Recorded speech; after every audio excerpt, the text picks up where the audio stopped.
All right, peace, family. Welcome. I want to go over this book with you guys. It's probably not the whole book. I've done that before. I'm not trying to go over the whole book. What I want to do is show you guys what I think is the most important passage in Black American revolutionary theory. This podcast is coming to you late at night. My morning. I want to first start off and tell you guys something very, very critical, and that is that do not expect an echo chamber when you're listening to me. My life is very, very different from yours. Very, very different. I'm a black man living in Africa. Now I want you to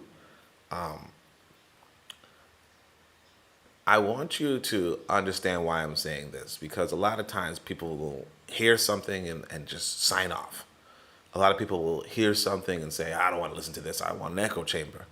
And what I'm trying to do today is kind of show you the most important passage in Black American revolutionary theory. And that's going to come from, if I'm not mistaken, Blood in My Eye, George L. Jackson. All right. I want you to go out and get this book, and of course you can download it below. I should leave the link below. But just again, I really do want to emphasize that if you're here for an echo chamber, you're not going to find it. My life is very, very different from the majority of people who will be interested in this. I don't live in America. I speak the language, obviously. I wrote several books. I'm not, slaving for no white man, nothing like that. My life is very, very, very different. I'm not going to be able to echo. I'm not going to be able to reflect your sentiments. I'm not going to be able to, just say, oh, this. That's the context I want you to get, because, a lot of people are just going to tune out and say, hey, look, I'm looking to hear myself. I'm going to tell you, I'm not you. I'm not you. And you know this. That said, I'm not trying to be you. Is another thing. I'm not trying to be you. That said, let's start this podcast. Let me just remind you guys first that I'm part of a podcasting network called KWAT Radio. And of course, like I said, good morning. I know for some people, like in New York, it's 12. Almost 1 a.m. The further west you go, it's a little bit earlier. But right now, it's just morning for me. Let me see what time it is. Almost 9 a.m. So, yeah, let's go. Run that ad. Hello there, dear listener. We hope you're enjoying this lovely discussion. If you're not already aware, this show is part of a podcast network called KWAZ Radio, a Pan-African Nationalist and Garveyite network committed to showcasing the rich and varied thoughts of African people. We have an exciting lineup of shows that we think you'll enjoy, including the Bitter Medicine Podcast. I think black people acquire too much buy-in. Like, we constantly have to sell black people on things that are beneficial to black people. The Pro-Black Perspective Podcast. I'm fearful that our people are not really studying how to get ahead, and we're kind of, continually staying behind. The Harsh Reality Podcast. To me, it don't matter. I think people are so dumbed down, it wouldn't matter what you reveal to them. They still are in the matrix. They're in the simulation. They're going to keep doing what they did. They lemmings. So to me, it don't matter, man. The Learning Curve Podcast. Sexual access has never given you economic empowerment. The only person who has ever been economically empowered by a sexual relationship is the wasp and his woman. The Cathedra Cheek Show. When we start rising up to fight for our own, I guarantee you they'll stop doing what they're doing. I guarantee you they would have let their brother go. They was waiting to see what black folks was gonna do. Brother Bakari Podcast. Black people love to claim folks that hate them, right?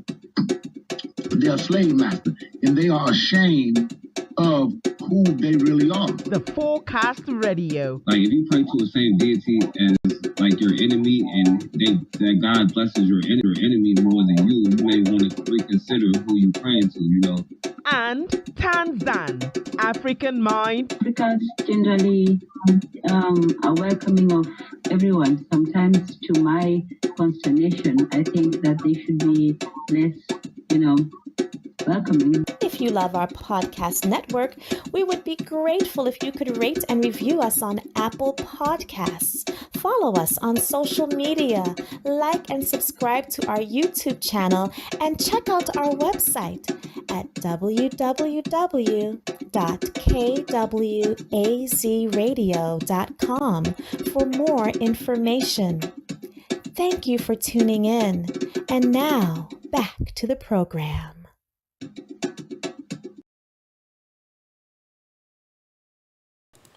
All right, family. So what I want to do, and I think I should center this, what I want to do is talk with you about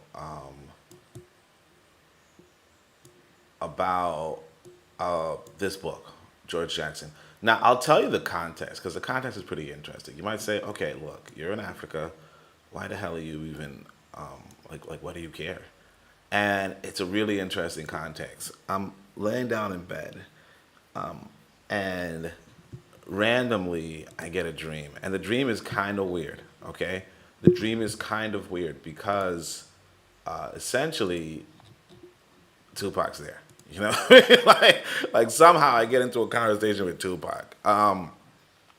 And, Tupac's worried about something, and I, obviously, if I'm talking to Tupac, I'm under the impression that I'm a time traveler, right?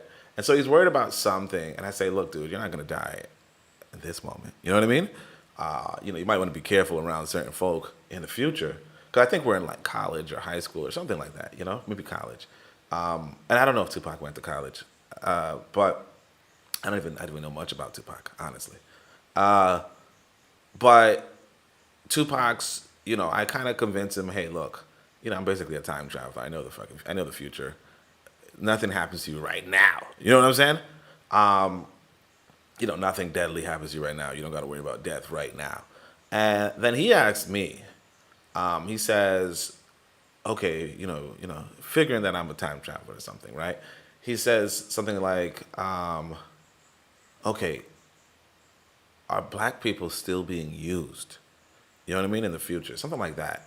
And then I say to myself, oh, shit, now I got to explain some stuff to this guy about the future, right? And the way I decide to explain it is basically say, look, why wouldn't we be? And then it dawns on me, what I want to reference is this book, Blood in My Eyes. I want to reference Blood in My Eyes. So that's exactly what I'm going to do with you guys. I realized that this book has within it a very important passage. So if you guys don't know, I think a few years ago, I was on YouTube. Looks like, let me see if I can find it. A few years ago, 5 years ago, I was on YouTube and I read this whole book cover to cover, right? It was 2 videos. You could see the playlist in the chat, but it was 2 videos, and let me just double check how long they were. I think they were like, 4 hours each, okay? And one of them I was standing up for 4 hours, I guess. The other one was I was like, let me sit down, you know what I'm saying? Let me sit my black ass down. Because it's just, too long and so on and so forth. But, and for you who don't know, it's 219 pages. So I sat down and read 219 pages straight, and with criticism and critique. And again, I'm saying that to say, it was a really good listen. It was a really good read, but there was like one unique passage that really was like Taranted, you know, Taranted. But but of course it's buried in a 8 and something hour podcast. Matter of fact, I wonder if I left in the comments of one of those videos with the timestamp of because that would have been probably the smarter way to do this. Because at this point, I don't even know when the comment was. I don't even know where the comment was. So we're gonna have to look for it together. But it's worth. But like what I was doing was when I was searching for the passage, I found that it was actually worth it to just skim through at the same time, because there was another passage where, like for instance, brother says, this person is, this person. So I didn't leave any comments. This person, we should handle people, we should control people, and how we could do that is, violence, right? One-armed something. We're gonna look into it, but long story short, you want to do that. Actually, let me see if I could just send this link out quick. I totally forgot that I could do that. Let me just, if anybody's up.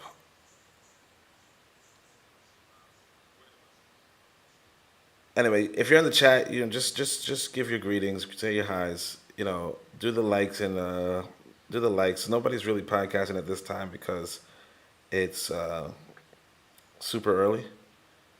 I mean, super late in America, but of course it's super early here. And well, it's not that early in Africa, but it's pretty early. Let me see if I could just link this on my.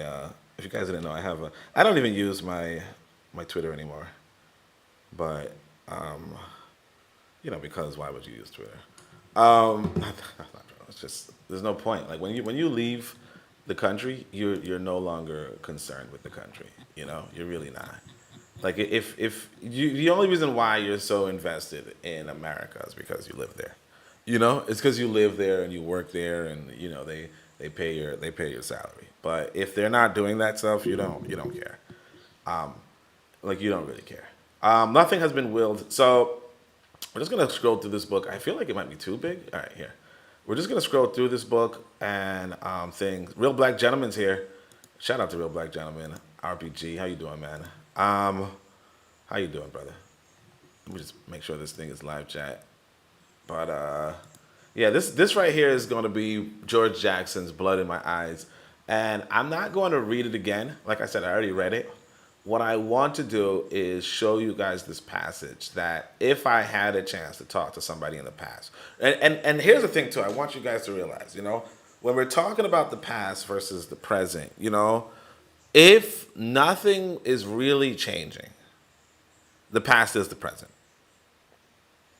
You get what I'm saying? It's like, all right, we credit Newton. I don't know why we do, but let's say in the West we credit Newton, right? It's like Newton's first law, right? An object in motion stays in motion, right? Basically also means an object. Yeah, that's what it is. That's actually it. An object in motion stays in motion, right? And I can't remember what the first line. I feel like it's F equals ma. I feel like there was a word for it, but like a phrase for it. I'm not sure what it was. But the idea is force equals mass times acceleration, right? And what that means is that something is going to accelerate based off of its mass and the force applied to it, right? Basically, F equals ma also means A equals F over m. Okay? How massive how the rate at which something moves, which is A, okay? Acceleration, right? The rate at which something moves is based off of the force applied to it, okay? It's proportional to the force applied to it and inversely proportional to how massive it is, okay? The bigger the mass, the less it will accelerate off of the same force.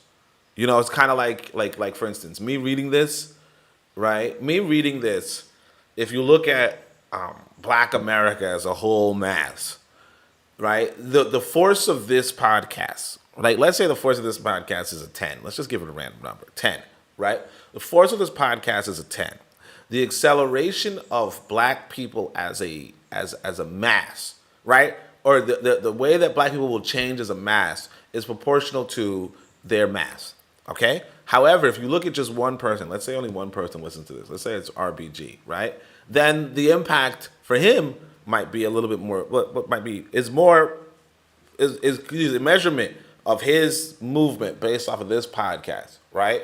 Is going to be more profound than the measurement of all black people, because not all black people are listening, obviously, right?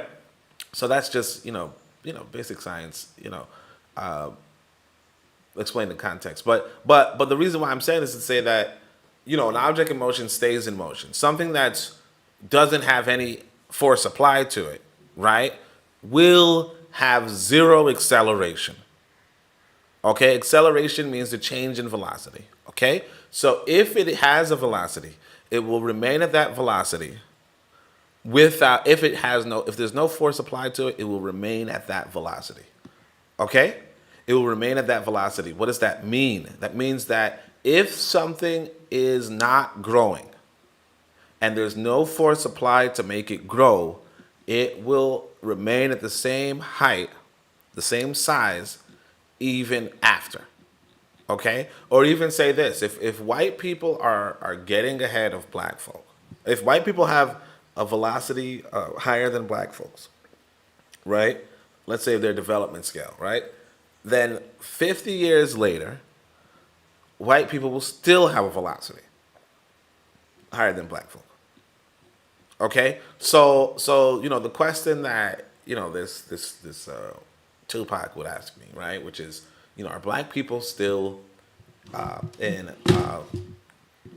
being used, and of course that's a complex question, right? But he says if black people are still being used, the question becomes, well, why wouldn't they be? Like, what changed? Like, what happened in the last 50 years that would lend to the idea that black people were not being used, And again, used is a weird term. And again, you and I will both know that this term that's being used is my own term, right? You know what I mean? My own term in the sense of, it's my dream. That I'm not really talking to Tupac. Tupac is passed away. You know what I mean? Tupac's an ancestor. What I would say is, that's partly why I started to wake up, because I was like, what in the world does that mean? Anyway, so these are Paper Tiger stuff. Paper Tiger's interesting. He's I think he earlier identified as Mao, like Maoist. So Mao would often say America's a paper tiger, and that's where it kind of gets interesting. Is Mao a paper tiger? Is America a paper tiger? And a paper tiger basically means it looks like a tiger, but it's made out of paper, right? Like, it looks like it could do some damage, but it's made out of paper, right? Now, is America a paper tiger? And in many respects, yes. But you have to understand this most important passage in this book. Because one of the clues that you're going to see throughout his book is about this idea of what if like I just passed it by a couple of times, but he basically says that black Americans are urban. Okay, so this brother is going to explain to you a lot. He reads a lot about revolutionary history, revolutionary theory. And at one point, he's going to say something that you're going to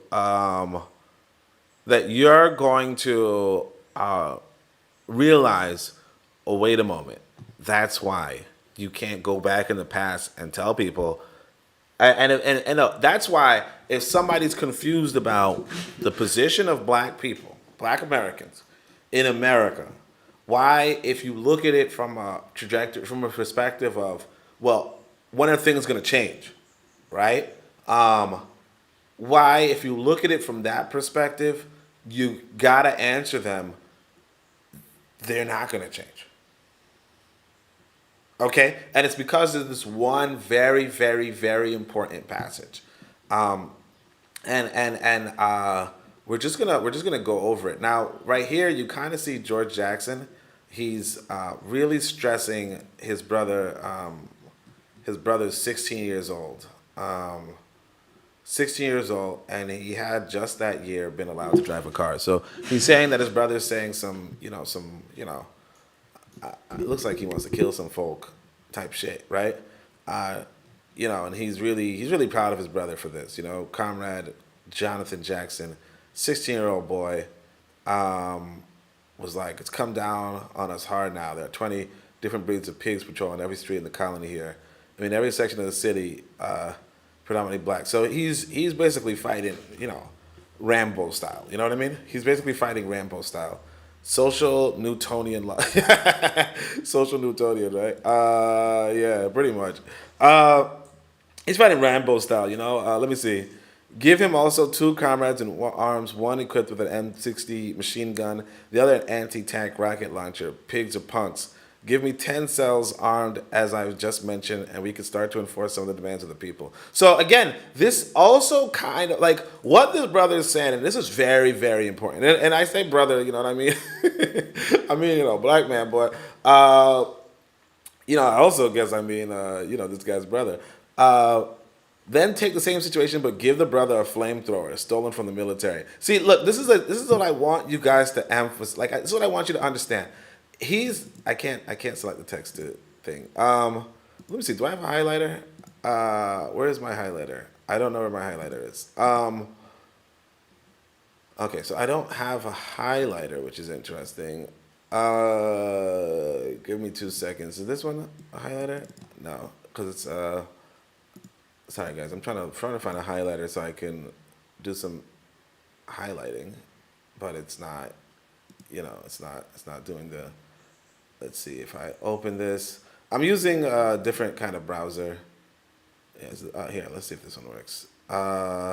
So this is very. Oh shit, that's not a highlighter. That's a marker or something. I don't know. Let me try to get a different color. Let me try to get yellow.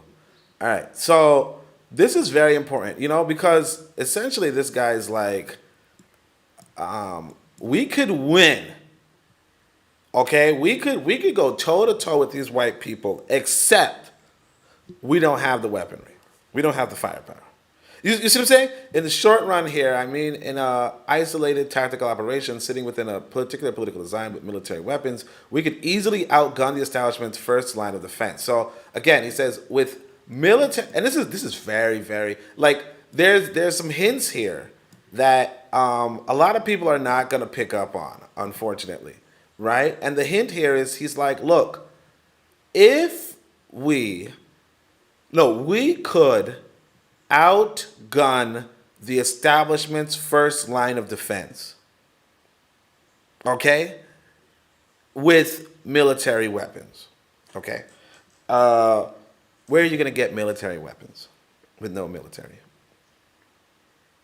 Okay? So this is a 16-year-old boy. Remember, it's not a grown man. It's a 16-year-old boy, and he's like, well, we could steal them from the military. Okay. And why would the military, and it's not the most important passage. The most important passage has to deal with revolutionary history, okay? But the point being that this is a young 16-year-old boy. So again, normally you would never listen to a 16-year-old boy. But this boy is... he's just a 16-year-old boy, honestly. In a sense, he's built different, but he's also just a 16-year-old boy. So he says, look, we could outgun the establishment's first line of defense. Now, why is this important? Because you have to ask yourself this. What is the white American saying about the black American's first line of defense? If, with military weapons, black Americans could easily outgun the white Americans' first line of defense, right, which are the police. What does the white American think about the black Americans' first line of defense. Okay? Because the problem is this.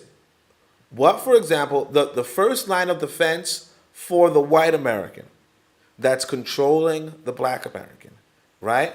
They pull out, they're confronted by a .39 revolver, hand on a brother who's fired that .38 perhaps 10 times in his life. He says, what, for example, would the city pigs do if they are confronted by a .38 snubbed revolver in the hands of a brother who's fired that .38 perhaps 10 times in his life, okay?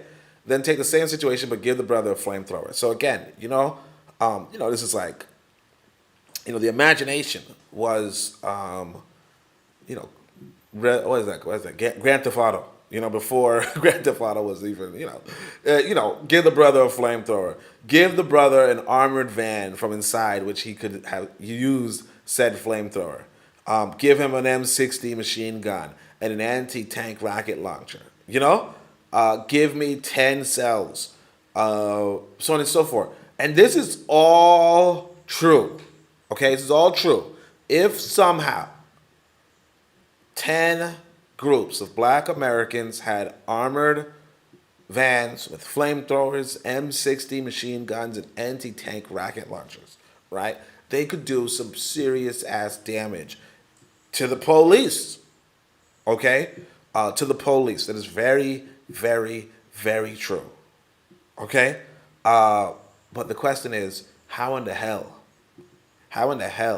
would you get, how in the hell are you going to go to the American military, steal 10 armored vans, 10 flamethrowers, 10 M60 machine guns, and at least 10 anti-tank rocket launchers, okay? And have no retaliation from the military. Now, again, it's not to say that it's impossible, right? It's not to say it's impossible. It's just impractical. And not just that, you're going to have, of these 10 people, because let's say there's 10 weapons each, or even not 10 weapons each, you're going to have, let's say 6 people per cell. Or was he saying a 10-person cell? I don't know. No, 6 people per cell, right? So you're going to need to have 60 black Americans, right, in the same area, benefiting from the same theft, right, coordinating with each other on a massive scale, right? And it's a game of probability at this point. It's not that it can't happen. It's just that, well, let's say this, again, this book is from, I don't know what year this book is from. I think it's like 1980s or something, or 1960s maybe. I don't know. This is the guy, if you guys don't know, I think it's Angela Davis, like who Angela Davis was kind of low-key flirting with, right? So this is probably from 1970 something, right? Yeah, this book is like from 1970 something, maybe later. So only surviving son. I don't know what's going on. Let me just double check. I don't remember when he wrote this, but let's say it's the 1970s, right? It's copyrighted in 1971. I think he's killed in 1970. And again, this book kind of tells you why you can't just write anything in prison. Anyway, but you can't write just anything in prison anymore. Like apparently, once upon a time you could. But comrades ask me sometimes what we can do against all these pigs, and I stated simply, we put them to death. They look at me as if to say, "You're nuts, man." Now remember, this is a 16-year-old boy. When I go about my explanation, their eyes go blank, or they're distracted by something 5 blocks down the street. They're not hearing them. So what's happening? The thing I say smiles. For us, smile. Why would he write that? For us, smile. All right. Seems too fantastic for them to even listen. Yeah, it doesn't seem fantastic for them to go against the LAPD with the snubs nose revolver. There's a great deal of work to be done with ourselves yet. But the day of the real dragon is coming. Long live the gorilla. So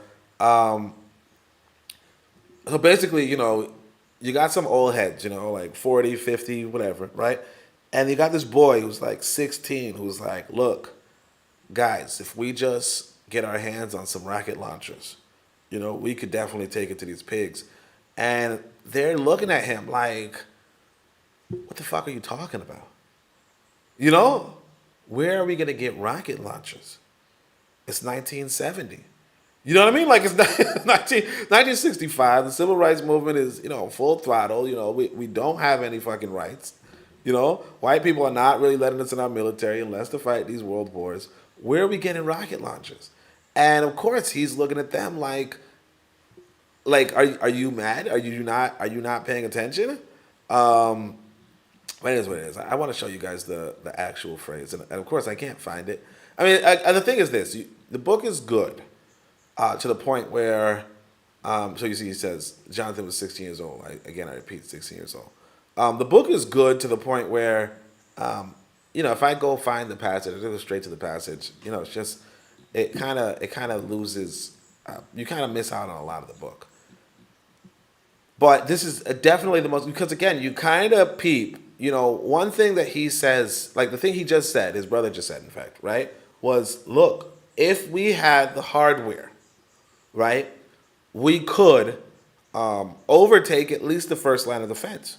Now, again, the question becomes, can you overtake all lines of defense, right? So I see something about for her.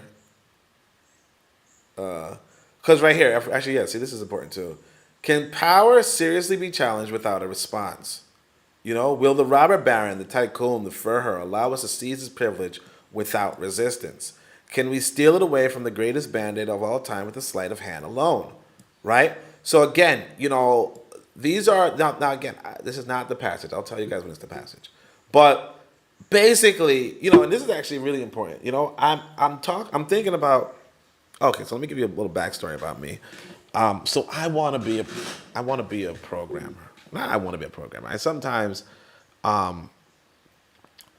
this right here. This is actually important right here. This is a very important thing for you guys to read. So in my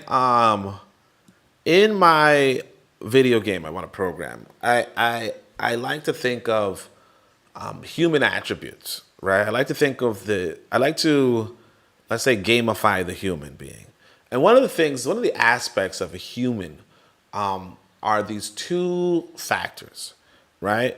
Let's say you want to fight somebody, how do you gamify that?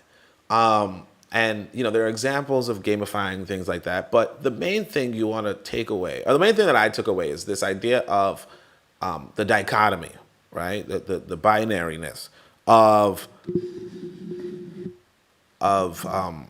persistence and resistance. Okay? So there's this game where you can let's call it Dungeons and Dragons, right? Let's say Dungeons and Dragons, right? You have this game called Dungeons and Dragons where somebody can lie to you, like bluff you. I don't remember what it's called. Deception. Somebody could deceive you. And the only way that you can resist that deception is if you make what they call an insight check, right? Insight check means you can look into this person, because you want to gamify this idea of, can you walk up to the king of a country, or can you walk up to a bad guy and deceive them? Say, hey, look, I'm supposed to be inside of there, right? So they give you some attributes, some stat, so that you can, in fact, try to do that. You roll a d20. And then if your roll is good enough and their insight is low enough, right? Their insight roll or their passive insight, whatever, then you can deceive them. And so basically it's this idea that if you want to do something, you have to do it against something that also has its own, you could also measure that as well. And so if you want to, so my simplistic way of looking at it is, if you want to persist, you have to overcome whatever is resisting. Okay? Your persistence is measured against something's resistance. Okay? Your persistence is measured against something's resistance. That means that if you are trying to take over America, okay, you're trying to take over America, you have to overcome white America's resistance of your takeover. Okay? That's the science. And so this is kind of what he's saying. He's like, look, repression is indeed part of the revolution. A natural aspect of antithesis, the answer to be expected defense attack reflex of the beleaguered toothless tiger. That is to say that resistance to your ambition is to be expected, has to be factored in on a fundamental level. The only reason why you can't walk into the president's office, okay, of your country is because you will be faced with resistance. If there were no resistance, you could just walk anywhere. Just like the only reason why you can't mess with somebody's wife, and not to say you can't, but the only reason why you can't is because if the husband puts up some resistance. If you bypass the husband's resistance, you will have his wife. Okay? And everybody knows this. You know this.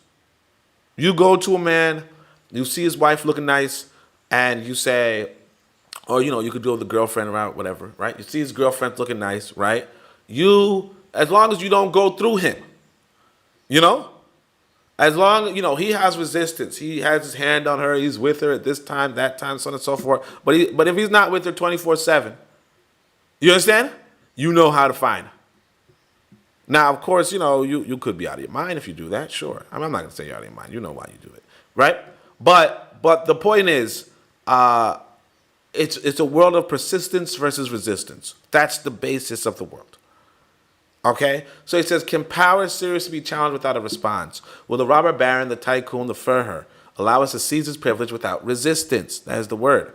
Can we steal it away from the greatest bandit of all time with the sleight of hand alone? Sleight of hand alone. And, that's it. Let's keep going. Revolutionary builds in stages. It isn't cool or romantic, so blah, blah, blah. And again, these are not the main passage. Oh, here, this is what I wanted to show you guys, though. I like this passage. So this is why I said, let me just not look for the thing right away. Let me just think. And now, of course, this guy's saying this in prison. You can't even say this shit in prison anymore, man. Let me see if I could just highlight all of it. It's not important. Let's just, I don't know how to. All right. So anyway, he says, there are many thousands of ways to correct individuals. The best way is to send one-armed experts. I don't mean to outshout him with logic. I mean correct him. And again, remember, what's good for the goose is good for the gander. Okay? Don't know what that means. But what I'm saying is this. White Americans know this stuff too. Not just white Americans. Everybody knows this. Okay? What George Jackson is basically summarizing is this idea that might makes right. Okay? This idea that, realistically speaking, humans are controlled through violence. Okay? But violence is never, violence is always, how do you say? Again, it's always a matter of persistence versus resistance. Okay? So he says, look, there are many ways to correct individuals. The best way is to send one-armed experts. I don't mean to outshout him with logic. I mean correct him. And you say, what is correcting? He says, slay him. Assassinate him with thuggee.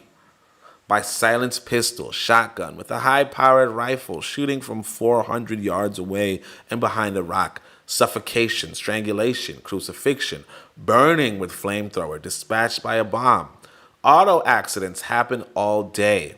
People drown, get poleaxed, breathe noxious gases, get stabbed, get poisoned with bad water, ratsbane, germicides, hemlock, arsenic, strychnine, LSD, 25 concentrate, cyanide, hydrocyanic acid, vitriol. A snake could bite him. Nicotine oil is deadly. An overdose of dope.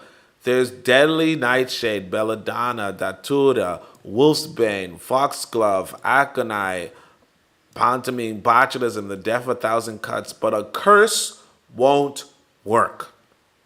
I kind of want to read this part too. He says, we're going to have to fight to win. The logic of procrastination has been destroyed. The people can never be so repressed that they can't strike back in some way. We will purge the poltroon and fight or just ignore them. So again, this is where it's very, very, very important. Now, I want you to realize, because what this guy says, some of you are listening, some of you read this or heard this and say to yourselves, didn't they kill Huey P. Newton? Like when we see LSD, we're like, didn't they drug He'll be Putin. You know, when we talk about high-powered rifle, 400, we say, isn't that what they did to Dr. King? You know, when you talk about death by 1,000 cuts or something along those lines, right? Assassinate him, shotgun, and so on and so forth. You say, wait, isn't that what happened to, he was talking about the assassination of Fred Hampton, right? So Fred Hampton was assassinated. He was another young man. I don't know if he was 16 or nothing, but he was another young man. I think he might have been very young, right? And then you have, Malcolm X and so on and so forth. And you realize white people, like the thing that we criticize white people for, we say, oh man, they killed some of our ancestors, right? They killed our ancestors, who were political and blah, blah, blah, blah. And it's like, yeah. And this is the time zone. Now, granted, he's talking this after they killed Dr. King and Malcolm X, but this is the time zone. And what's important to realize too is that look at how informed he is on methods of killing people. What I mean to say is that this is not somebody who's ignorant of the United States arsenal. Okay? He's aware of flamethrowers. He's aware of cyanide. He's aware of hydrocyanic acid. Again, he's a well-read individual. Ratsbane, like I've seen this in a video game. Ratsbane, I think. I'm not sure. Maybe it's Skyrim or something. I don't know. But I've never seen Ratsbane in my life. Aconite, Foxglove, Ptomaine, I don't even know this one. Wolfsbane, Belladonna. Again, these things I probably saw in Skyrim or something. But again, I'm a video game developer. I can play video games. Right? Like, why are you playing video games? But this guy, and you got to remember that this guy is sitting in a prison cell. Okay, he's sitting in a prison cell. So one of the things that's interesting about America, and this is what I find interesting. Again, you have resistance and persistence. This guy is getting his hands on some really damn good books. He's writing this letter outside to people, and he's sitting in prison. Okay, they've changed that. Okay, I don't know if it's because of him. I don't know if he's a factor in why they changed that. But again, it's resistance versus persistence. You can't be talking about this shit while you're in prison anymore. And you could be, but they're probably not going to allow you to send out your letter. But at this point in time, there was very slight resistance to free speech, if you will. If that free speech has to deal with you trying to destroy black people and white people, then of course they're going to be a little bit more resistant. So we got some more conversation from Real Black Gentleman. Real Black Gentleman says, I give credit for the ambition. You got to have confidence and conviction. Otherwise, you're twice defeated, a la Garvey. There was a guy who ran up inside the White House doors when Obama was in think that was 2015. Yeah, I mean, yeah, you could, that's what I say.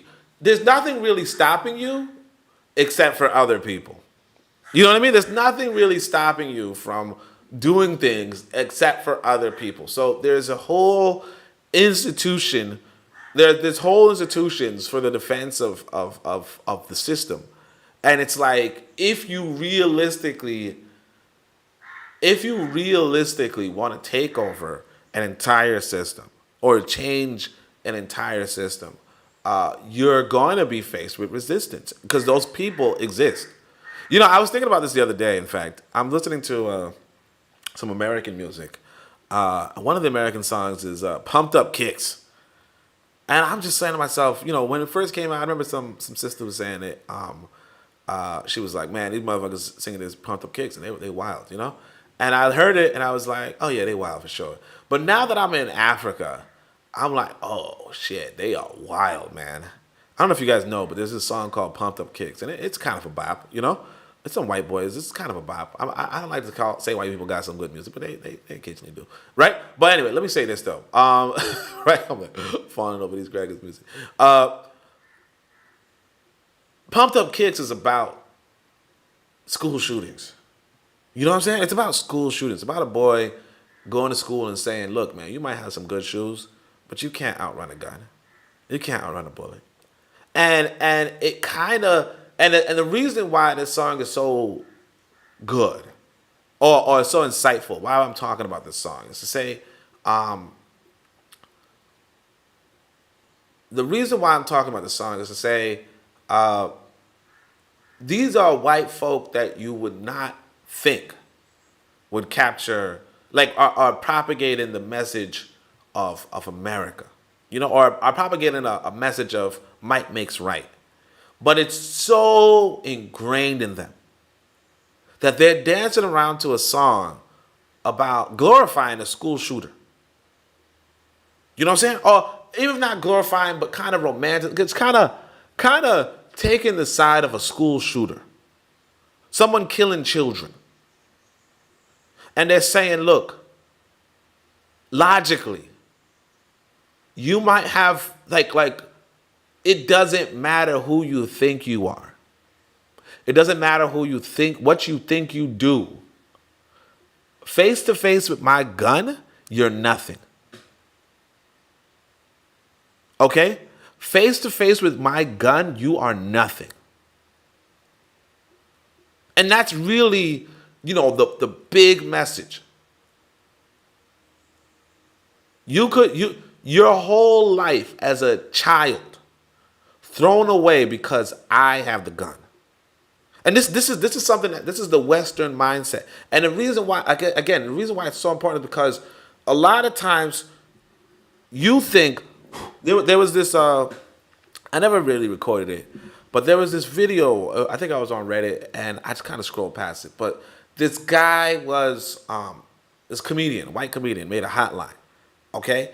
Where he's like, report illegal immigrants or something like that, right? And, you know, anonymously. Report illegal immigrants anonymously. And what happened was he got real phone calls. He's a comedian. He's joking. He's just like, you know, I'm just making a joke, like a funny ad, you know, like, report your illegal, you know. He got real phone calls. And one of the phone calls he records, and I barely listen to it because I'm like, I'm not really interested. I'm not in America. I don't care, right? One of the phone calls he records is this white teacher who's like, look, there's this student in my school. I'm pretty sure her parents are illegal. She's a good student. Her parents are really cool. But I'm pretty sure, like, I want somebody to look into her papers. I did my best. I was searching through. I saw that the mother was from Honduras and the father was from, you know, and she's doing a little investigation. Nobody could tell from the outside. Okay? What I mean is this. You do not know how much resistance you would face if you were seriously about it. Because the people who are smiling in your face right now are part of the resistance. Or even put it this way. Let's go from their perspective. If you're the resistance, they're the persistence. Okay? There are people invested in the persistence of America. And you don't know who they are, but they far, far, far outnumber you. You guys, I don't know if you guys heard of Hamilton, the movie, but there's this one line where there's this fake George Washington. He says, we are outgunned, outmanned, outnumbered, outplanned. You know what I'm saying? You know what I'm saying? And that's the situation you're in. Outgunned, outmanned, outnumbered, outplanned. You know, now of course, you know, in the show, George Washington comes through with the Revolutionary Army. Yeah, sure. But you know, again, that ties back with a very important factor. You know, I know this brother who would tell me all the time, you know, if you know one thing about George Washington, it should be this. The dude was the richest man, or if not the richest, one of the richest men in the colonies. The biggest landowner type shit. Okay? which is something that you gotta put into perspective in the sense of, if you're looking at his example, right? Are you one of the richest and biggest landowners in America? That's the question. The thing that I want this, because right here we're going to talk about urban. Like this is not the right quote.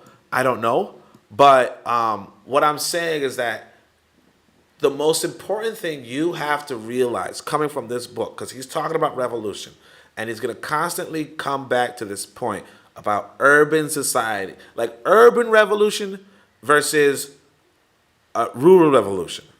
Okay? And I think, and this is where things kind of fall apart. If you remember from my other podcast, 4 years ago, 5 years ago, we talk about where things fall apart, because his analysis is going to tell you, hey, look, like I think this is part of it. It says, look, the mechanics, logic, and logistics of urban people's guerrilla warfare cannot be defeated. So again, this right here, you're going to see later on, he's going to tell you, hey, look, this has never succeeded. Okay? Urban people's guerrilla warfare never succeeded. This is why, like I said, I had this dream, and I'm talking to Tupac, and I'm like, brother Tupac, I'm like, yo, why would we? Because again, he's pointing out to you. You got to remember, he's pointing out, look, if you want to correct individuals, kill them.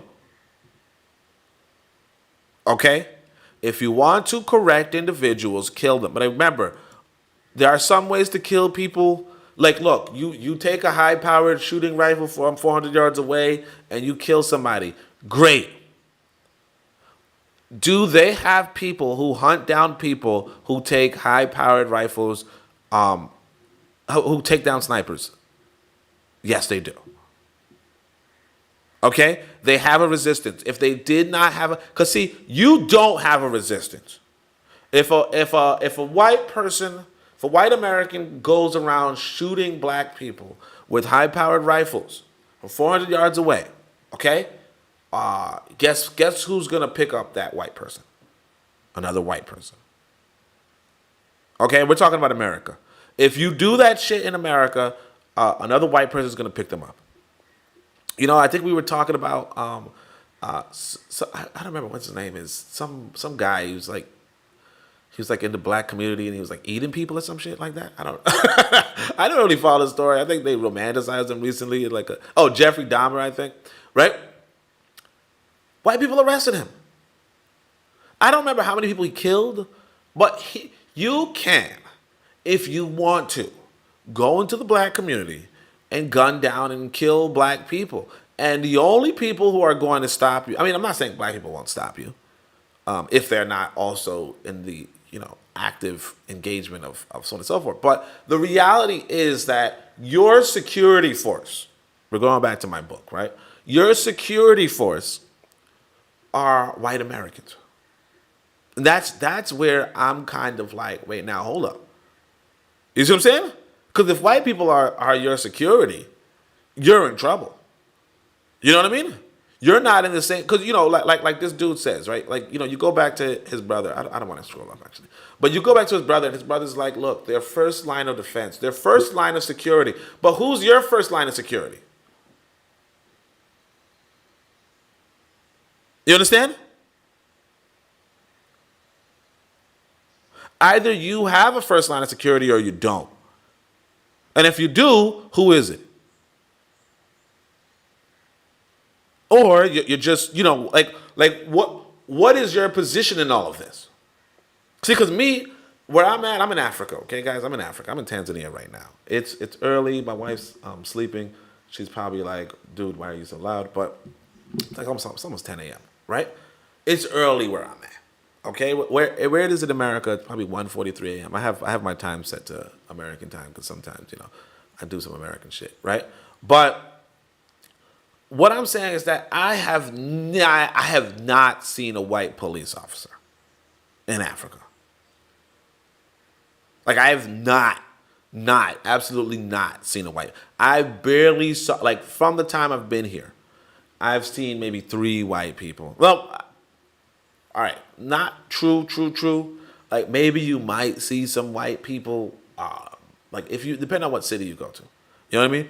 Like not city. Depending on what part of the city you go to, you know, there because obviously there are white people, there are Chinese, there are Asian people. There's all sorts of people. There's Indian people. There's everything, right? But generally speaking, like for instance, where I'm at, where I live, it's like there's like one white guy, and I haven't even spoken to him. You know what I mean? I have no reason to speak to him, obviously. But like, yeah, it's we definitely don't like even where I'm at. There's not even police. You know what I mean? There's not even police. Legit, like there's not even police. Maybe there's like a traffic guard. I don't even know where, honestly. But there's legit like I just live in a different. You know, like even the thought of seeing 2 police officers is ridiculous. Like maybe you'll see one doing traffic. You know? Maybe you'll see one doing traffic. But like I tell you, one time I went to America, I returned to America. I was in Ghana at the time, and I came back to America, and I immediately saw like 10 police officers together on a train. You know what I mean? Like you've never seen that. If you go to something like the American Embassy, maybe I didn't see any white police officers, but maybe you will see like a collection of law enforcement, but very, very rarely. Now, of course, you would see the military. You would see. Depends on like if people are doing protests, maybe you might see a lot of things. But again, it's resistance and persistence.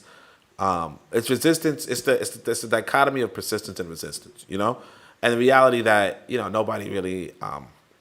People are not really doing crimes here. People are not really repressed here. There's not a revolution being, resisted. That kind of thing. So anyway, so in the opening stages of a conflict. So this is what's important. It says, especially in an urban society, the mechanics. So I don't know where he's going to say it, but at some point he's going to tell us, thing. We will make it. So again, this is kind of like your response to somebody who's like, hey, are black people still being used? And of course, in America, you're going to be used. You're going to be, right? And that's only if you're useful, honestly. But America's going to use you. But you're not going to be on top. You're not going to be free unless you're talking about some sort of revolutionary stuff, right? Unless you somehow overcome all of the resistance or all of the persistence, whatever you want to say, whatever you want to put it. He says Tom Mboya. What the fuck? Oh, shit. You guys know Tom Mboya? All right, hold on a second. Let me guys tell you guys about Tom Mboya, because this is Jonathan. Now, this is a 16-year-old boy. Killed Fred Hampton while he was asleep. Gloves Davis, a black police officer, killed Fred Hampton when he was asleep. I certainly don't have to mention all this on and so forth, right? So let me just double check. 'Cause I think, if I'm not mistaken, Tom Mboya is like a Kenyan, like him and Jomo Kenyatta were him and Tam. So I don't know. I don't know if he's talking about the same Tom Mboya. Let me just double check. I'm gonna just open up a page and see if we're talking about the same Tom Mboya. So Tom Mboya, it says trade unionist and former Minister of Justice of Kenya. Okay, I don't know if. Okay, so this guy died in 1969, from 1930 to 1969, and I think it was people don't know, but they suspect Jomo Kenyatta had a hand in it. He was assassinated. All right, so they say assassinated. I think it was like a car crash. Let me just double check. Sorry, guys. It's just his death when he was. Oh no, he was gunned down on the streets. Okay. All right. So what's interesting is this. I don't know if he's talking about the same Tom Mboya. Okay. I don't know if he's talking about the same Tom Mboya, but let me just read this because we saw a name that's pretty interesting. It says, no, I think the strongest suggestion is that they are working for the government. Okay, here, let's go here. Let's go a little higher. Oh, dang, it's a long one. I'm just a young slave. This is this guy trying to understand and cope with my environment. I know personalities have no place in revolution, but every time I think of Davis, Karenga, and the rest of these murderous turncoat idiots, my trigger finger fairly itches. Non-persons like Karenga, Leroy Jones. I think this is the guy who founded, let me just double check. Founded Kwanzaa? No, this is Amiri Baraka. Anyway. Oh, Karenga's the guy who found things. So remember that, you got to remember that this is, well, it's hard to remember, but I think this guy is a part of the Black Panther Party. So the Black Panther Party does not like Karenga and those people. Karenga was a part of a rival organization. What are they called again? I don't remember. Yeah, so Karenga is part of, I feel like it's the US organization or something like that. It's been so long since I've been into this, been as involved or been as reading this stuff. So he is a part of some group, and they get into like fist fights or gun battles in the middle of on campus, on school campus. The US organization. Yeah, that's right. Okay. The US organization. So also known as the US organization.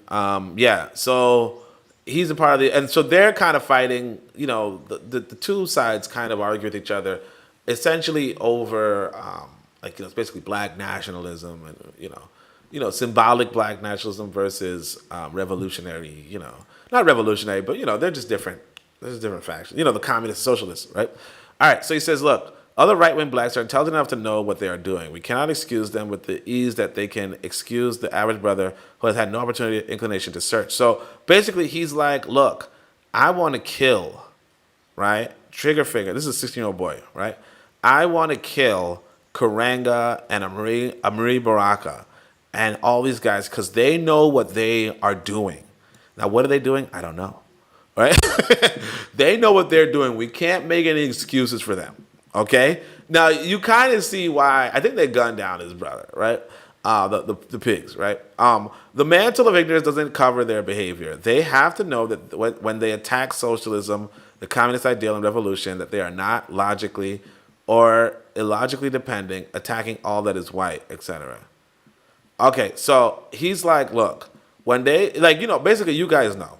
So this is why this dude was he was I don't know how you guys can say it, but basically you ever sit down and you say, look, I don't mess with social, like basically Karenga and Amir Baraka were like, let's not mess with socialism and communism and revolution, because those are all white people stuff, right? I don't want to say revolution, obviously, but sometimes you might hear people say socialism, communism, those are white people stuff. And he's like, I want to kill them because they have to know that they're not attacking whites when they're attacking socialism, communism. And why does he say that? Because look, Ho Chi Minh isn't white. Chairman Mao, Nkrumah, Lumumba, Toure. So again, you have these people who, basically white people, because these guys all do kind of quote Karl Marx, but of course, in 1960s logic, these are not white people, right? Now, today you might say, oh, I don't like Asians and so on and so forth. But again, Nkrumah, Lumumba, Toure, those are black people, even if they do quote. And there's a reason why they quote socialism. And again, you have to also realize that for what it's worth, socialism is an interesting idea for, again, it's the idea of persistence and resistance. I think if you want to, you can go back to dialectical materialism, okay? You can go back to quote-unquote Marxism. I think it's called, thesis and antithesis, right? So this idea that there's, again, persistence and resistance, right? But there's this idea that one side is the thesis and the other side is the antithesis. And then eventually there's a synthesis of the two, right? But the idea is that essentially capitalism as it manifested or colonialism as it manifested in, I want to say Vietnam, but China, Ghana, Congo, and I want to say Burkina Faso. Oh yeah, Burkina Faso, right? Oh no. I actually read his book too. Or I started to read his book, Therese, but I don't remember what country it was. I know Real Black Gentleman could probably tell us. U.S. was Karengas. Yeah. Us was yeah. But what happened was, essentially how colonialism and socialism and capitalism manifested there. You have to have some sort of resistance, and this is where it's kind of critical for Black Americans to understand about how you can resist, because the idea that because the idea of this 16-year-old boy, right, which is we'll just steal the weaponry, we'll just steal what we need, right? It's a lot harder than you think. You know what I mean? Like, it didn't happen. If you're explaining to Tupac, because again, if somebody did do it, again, it still would be ridiculously hard, but we'll go over that later. So he says, they know that there isn't but one fight going on across this planet. He says, they know that there isn't but one fight going on across the planet, the one between the imperialist forces of capitalism and its victims. So again, there are people there's two forces, according to this brother, right? The imperialist force of capitalism and the victims of capitalism. So he's like, this guy is a victim of capitalism, this guy's a victim of capitalism, these guys are a victim of capitalism. That's the one fight going on. Okay? It's not black. It's not black versus white. It's capitalism versus its victims. And that's why you would want to do socialism. Because socialism is considered a resistance against capitalism, on a basic level. Now, I want you guys, if you're really curious about this socialism versus capitalism, let me just show you guys real quick. I wrote a book. Let me see if over here, Uangalifu. I wrote a book, so you can go order that on Amazon, and you can enjoy it. If you want, you can also see I wrote 5 books, so you can go check that out. If you like this podcast, by the way, just add a like. I only have 2 likes right now, so just add a like if you haven't, and we can move on from there. And granted, I fully expect, I fully expect those likes and all that kind of those likes and views to come after, because again, it's really late in America, and shout out to RBG for staying with us, although it's really ridiculously late. So he says, look, they know that it was for work that we were kidnapped. What else do you feed a slave for? These black men, if you can swallow their shallow shit, have had time to study. Some have traveled. They know that it was capitalist agricultural economics that first caused our pain, and the only change since then is the decline of agricultural elite and the rise of the modern bourgeoisie. A sweatshop displaced the plantation. Could it have escaped their notice that all of the African states that really liberated themselves booted out the foreign businessmen and are now socialist states? So again, so that's really interesting. So he's like, look, you want to be black, but you gotta understand the economy changed. So again, this isn't bad. I would say if you want to take it to the next level, you go and read my book. But for what it's worth, just on this book, like, this isn't bad. It's kind of good, okay? What I mean is, he points out, look, we were kidnapped, okay? And you can't just be black, right? Now, again, I don't necessarily agree with that, but, again, like I said, go and read, if you want to pick up on why I say that, because there is a genetic imperative, the humankind. There's a genetic aspect to humankind. So it's not like you shouldn't be black. And of course, somebody could point out, why this person would say that. But again, you guys know. So he said, had time to study, you travel, capitalist agricultural economics that first caused our pain, and then the only change since then is a decline. And again, it's very interesting. You see, because this is the thing I want to point out. When you talk about what capitalism is, all right, let's pretend you consider Adam Smith, the founder of capitalism. Okay, let's pretend you consider Adam Smith the founder of capitalism. This is where it gets interesting, right? Because what I noticed, I read Adam Smith. I don't think I read it on the podcast, but I read Adam Smith, and one of the things that really fascinates you about him is, again, chronology. Okay, chronology tells you Adam Smith wrote his book to encourage to encourage the British colony. Okay, he wanted to encourage the British colony to increase its taxes on the American colony. No, to encourage Britain to increase its taxes on the American colony. Like, part of his book was saying, hey, look, America's pretty successful as a colony, as a society, mostly because they are not paying for their own security. Okay? And basically England is paying for their security, paying for their defense. So they should pay more taxes so that England can so on and so forth. But why I'm saying that in a chronological sense is to say that Black Americans were already enslaved by the time that quote-unquote capitalism was being formulated by this guy Adam Smith, right? Some people after Adam Smith wrote his book were suggesting this should be the economic manual for Europe. Okay? This is a very potent economics doctrine. So as to say that, if you were to say, hey, but capitalism, precedes Adam Smith, fine, you could say that. Although what he was proposing really does take effect later on. Okay?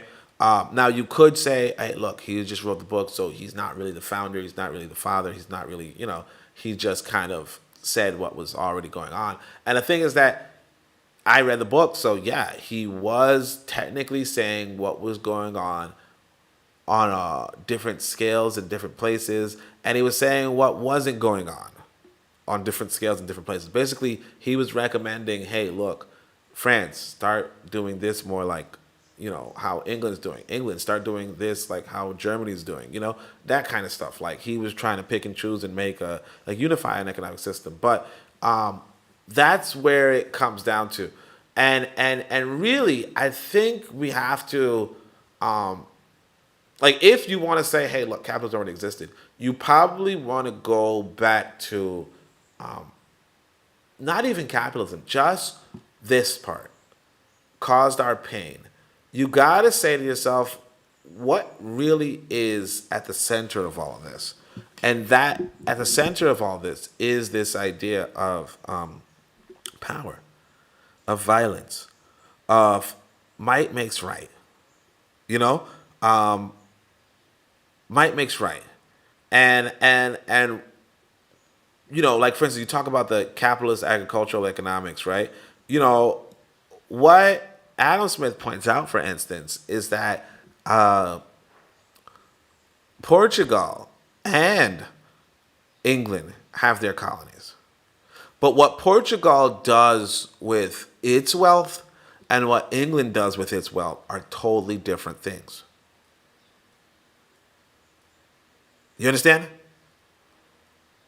Portugal has big festivals, big festivities, big, parades, glory, gold, a lot of waste, a lot of so on and so forth. And England doesn't. Not to the extent that Portugal does. And so when you fast forward, England is wealthier than Portugal. For what? You understand? Like, they both have plantation systems. For what? And so what Adam Smith is trying to capture inside that book is really, not all of it is negative, honestly. You could also speak to, your brother and your sister. You say your brother holds big fancy parties and your sister doesn't, or vice versa.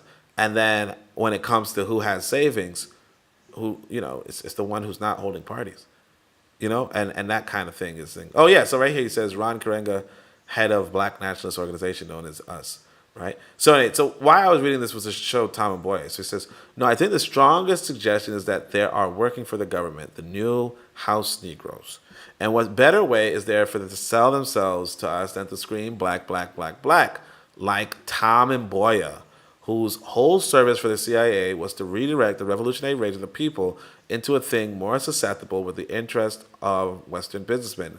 They are spies, death to spies. So that's pretty interesting. So essentially, because I know this one guy who would talk about, Tom Mboya is from his people or something like that. And why, and this idea that Tom Mboya was like black, black, black, black, which kind of tells you, you should be proud of this guy. And he was killed. Oh gosh, why was he killed? But to hear from somebody in the time suggesting that this guy was also CIA is pretty interesting. Let me actually double check if there was any sort of CIA connection with this guy. Again, I'm just looking through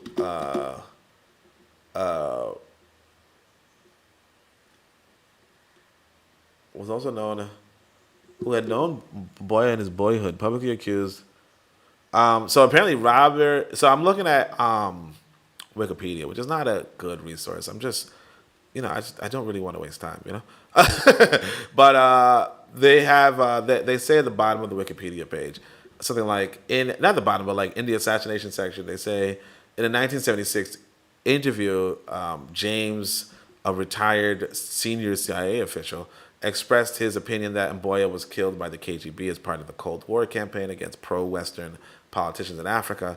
And also, he says, and this is actually an important detail. I want to emphasize that the world is about resistance and persistence. But in 2023, it says, Robert F. Kennedy Jr., who had known Mboya in his boyhood, publicly accused Daniel Arap Moi of orchestrating Mboya's assassination. So how does Robert F. Kennedy know this guy in his boyhood is a whole other story.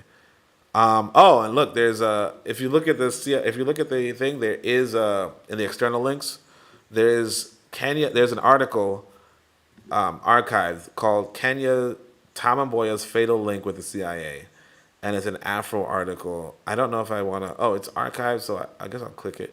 I don't really like clicking things. So you guys can't see it, but I would just say search Tom Mboya. And the trouble is this: you search Tom Mboya, and the website is, they changed up the website, so it is what it is. But sometimes you can't find things. Like for instance, this thing is on a Wayback Machine. So what I'll do, in fact, because it's on the Wayback Machine, I will just send you guys the link. I don't know if this guy was actually, let's see. Here, I'll just send you guys the link from the web archive. Just to, Wikipedia, yeah, exactly. Wikipedia is the fast food of information. It's not really valid, but I just, again, I'm not, me personally, I'm not, I'm trying to read this other book, and I already know that things are, things are,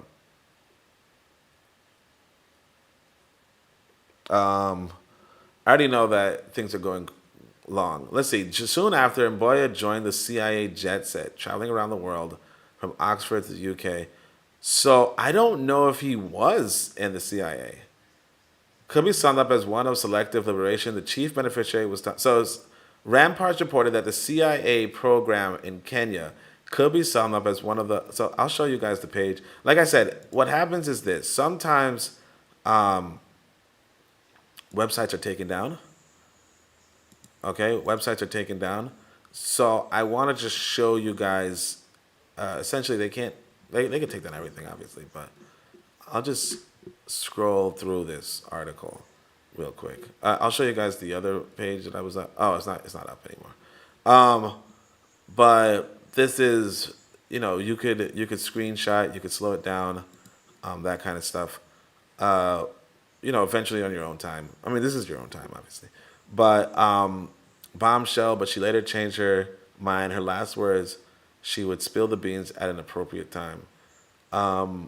So right here you have, well, I'm just really just scrolling through just so that whoever is interested in the future can read it. That's something that you should do as a person, just leave things right here. So you see Rampart quotes and Boya saying, oh no, this is Rampart. Let me see something.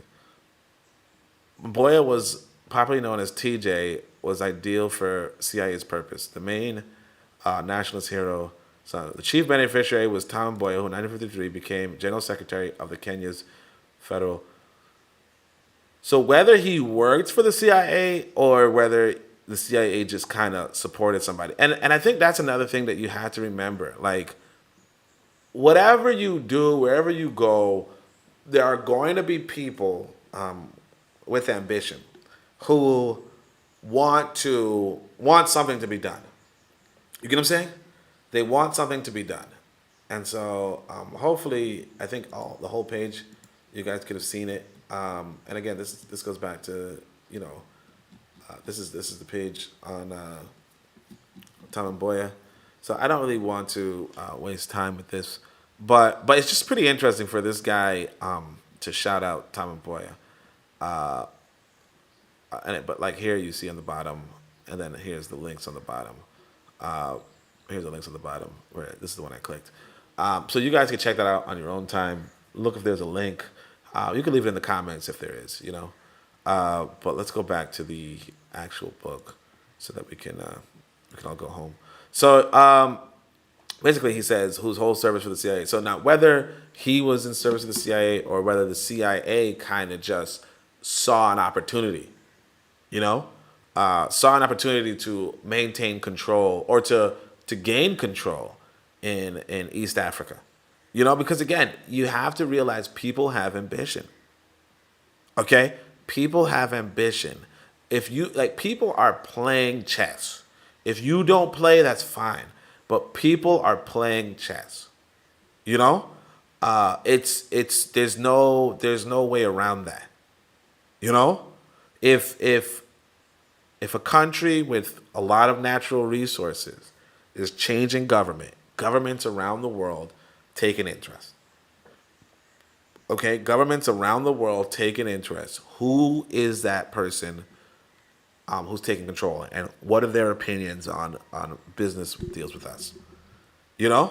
And if you say, oh, Jomo Kenyatta looks like the lead. Okay, who's his rival? Tom Mboya. What's his story? John F. Kennedy knows him. Oh, okay. Well, if that's the case, let's, what are his shots in getting the power? Well, let's talk about that. I think we can, push him here. We can put him here. We can make him do this. We can get him some funding. We could travel him. They're supposed to do that. Again, it's not. It goes back to that older quote of would the person resist if you were to take something from them? But it's not just if you would take something from them. It's why would they not want it? If it's something, I don't know how to put it. I'll put it this way, in fact. Let's say I'm a gun manufacturer, okay? At every point, that's why sometimes I want you guys to play some video games, man. Because sometimes you can simulate, the thinking process behind what you want to do, right? But let's say I'm a gun manufacturer, or even no, let's make it simple. I'm a carpenter, okay? I, at some point, have an interest in the purchase of wood, okay? I, at some point, have an interest in the purchase of wood. And basically, my profits are tied to how much wood costs. Or even let me say it this way. I'm with my wife, right? I think to myself, I think I see some ad here in Tanzania. I see some ad for ice cream cake. Okay? Basically, there's some company that would freeze ice cream and chopped up cake and put it in a bowl or something not a bowl, like a cup or something. They would sell it to you. They sell it to you for I want to say $10K, which is like $4 or something like that. I don't know, but basically, they do that. That's their business. Like their business is, we're gonna sell some ice cream and cake. So I look at my wife and I say, how can we get on this? And when it comes to the ice cream production, it's like there's this one manufacturer, big, I think he's black, I'm pretty sure. But Azam, big millionaire, he makes ice cream. And you say to yourself, what if we were to, buy his ice cream, put it in a bowl, and make some cake and put it in the bowl, or buy his ice cream, buy some cake, put it in a bowl, and so on and so forth. Or like eventually you say to yourself, what are the costs that are associated with that kind of business, right? The cost is you buy the ice cream, you buy the cake, you buy the glass, the glass to cover, not the glass, but the bottle and the cups and the spoon or whatever, right? And then you package that, and how much can you sell it for? Can you sell it for a decent profit?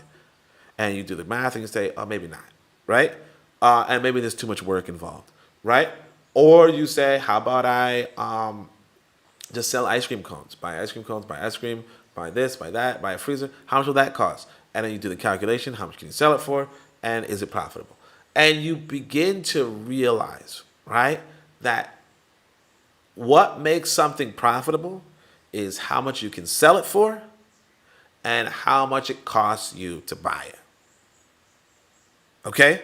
Because you could sell, let's say you could sell the ice cream cone for 50 cents or something like that, or $1, right? Which like $2K or whatever, right? And people will buy it for $2K or whatever, right? For $1, right? What is your cost? Because if your cost is $2, right, there's no point in you even going to the business. And so you look into and you're saying, where can I find good quality but cheaper, whatever. Long story short, you might not like if you are in the business of business, and you got to remember, America's in the business of business, right? If you are in the business of business, you are looking for how you can cut costs. And how do you cut costs when resources are in a foreign land? By taking over their leadership. Okay? By taking over their leadership, finding the person who negotiates the price and owning them. Okay? That's it. So if you are in the business of business, right, you're not looking for honest business.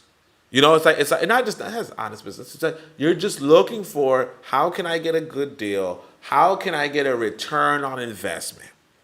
Like me, for instance, like you see the cake thing, right? My wife probably doesn't want to make cake all the time. So, there are people who hire, like we call them house girls, right? Who hire house girls or house boys or whatever, right? People who live in your house for a little bit of money, okay? They live in your house, they clean your house for a little bit of money, but on top of that, you can put them to work. Okay, you can say, hey, I made some bread, go and sell it on the streets. I made some this, go sell it, You can do that. It's like how you work for, like how a lot of black Americans work for white Americans. You can, as a black person, have black people working for you. For whatever reason, they might come from a village and what have you, right? Why I'm saying that is to say that in the real world, people use people. That's the real world. That's the real world. Okay?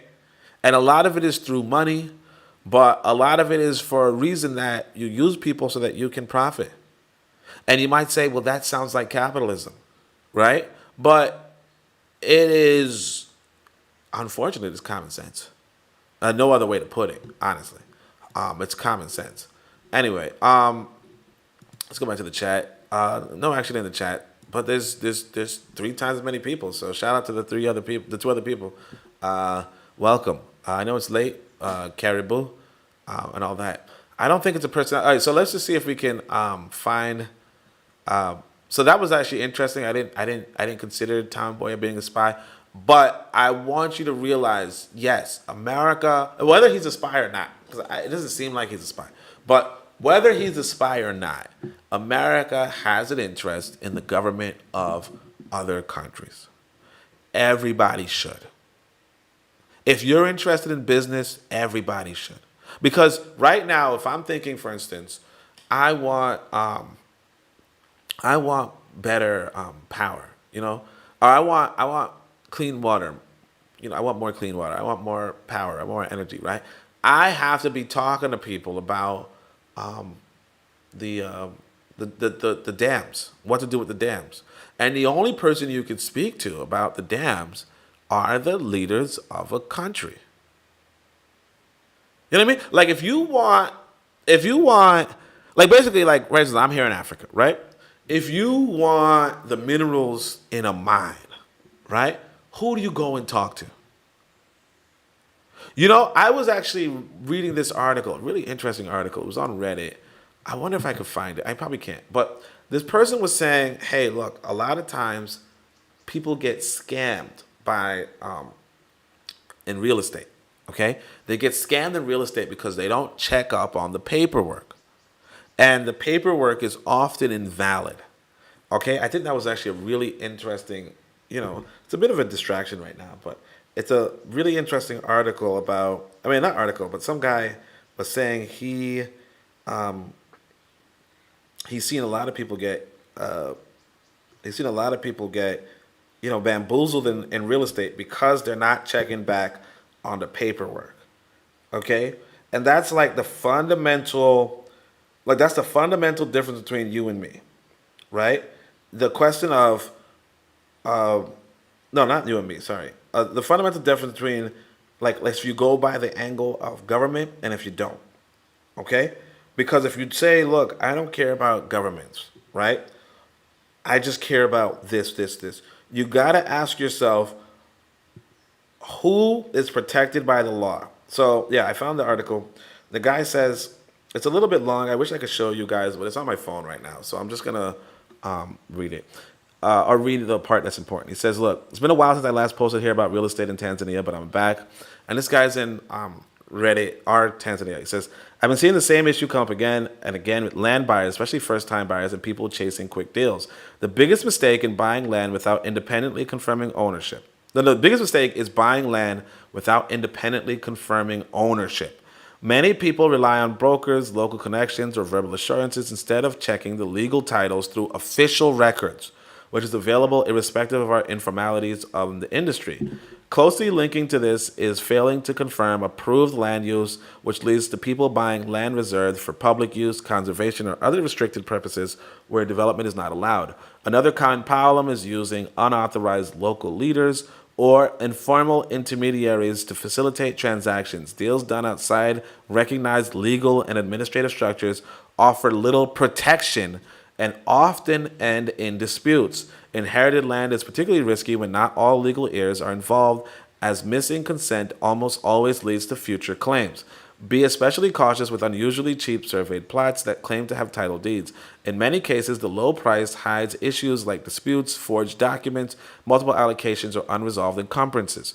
Documentation is where many buyers lose everything. Paying before receiving the original title deed, failing to verify its authenticity, ignoring conditions attached to the title, delaying formal transfer, or skipping a land registry search all significantly increases risk. Buying land in Tanzania is not about paperwork for its own sake. It's about execution, proper verification, legal involvement, and discipline processes are what actually protect your money. If you're experiencing any of this and you're planning to buy land soon, feel free to share or ask. And what's important is, now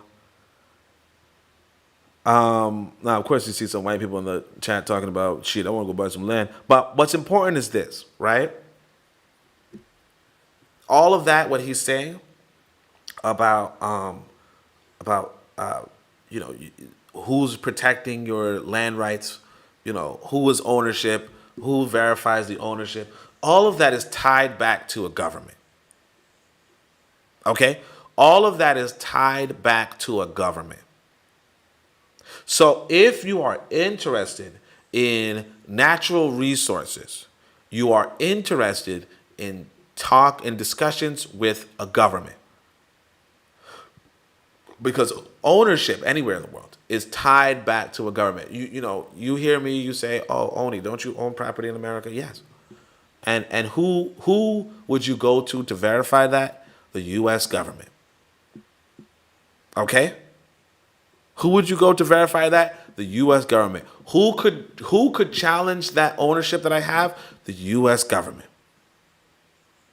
So now you go to Africa, you want to build a factory, right? Who do you have to run it by? The African governments. Okay? Who, if you want to own a mine or you want to use a mine, right? Because let's say you're using a mine, I want to go walk in and use that mine too. How can you stop me? Well, because it's not you going to stop me. It's the government that's going to stop me. You understand? So if you buy the government, if the governor says, yeah, I think you can have rights. I think this organization, this corporation that you set up, whether it's American-based or whatever, I think that it can operate in these mines. It can operate in Tonga. Okay? It's okay if it operates in Mbeya. Right? The person who gives the yes is the government. And for that reason, it's in your interest to make sure that that governor looks at you positively and gives you a good deal. So I don't know. Again, I don't know if Tom Mboya was a part of the CIA. I don't really get the impression that he was. But what I would say is that if you are a Western American, right, your interest in Kenya and its new leadership is, I want people who want my people. Okay? So anyway, I wanna talk about. I really want to get to the part where we talk about this real why the urban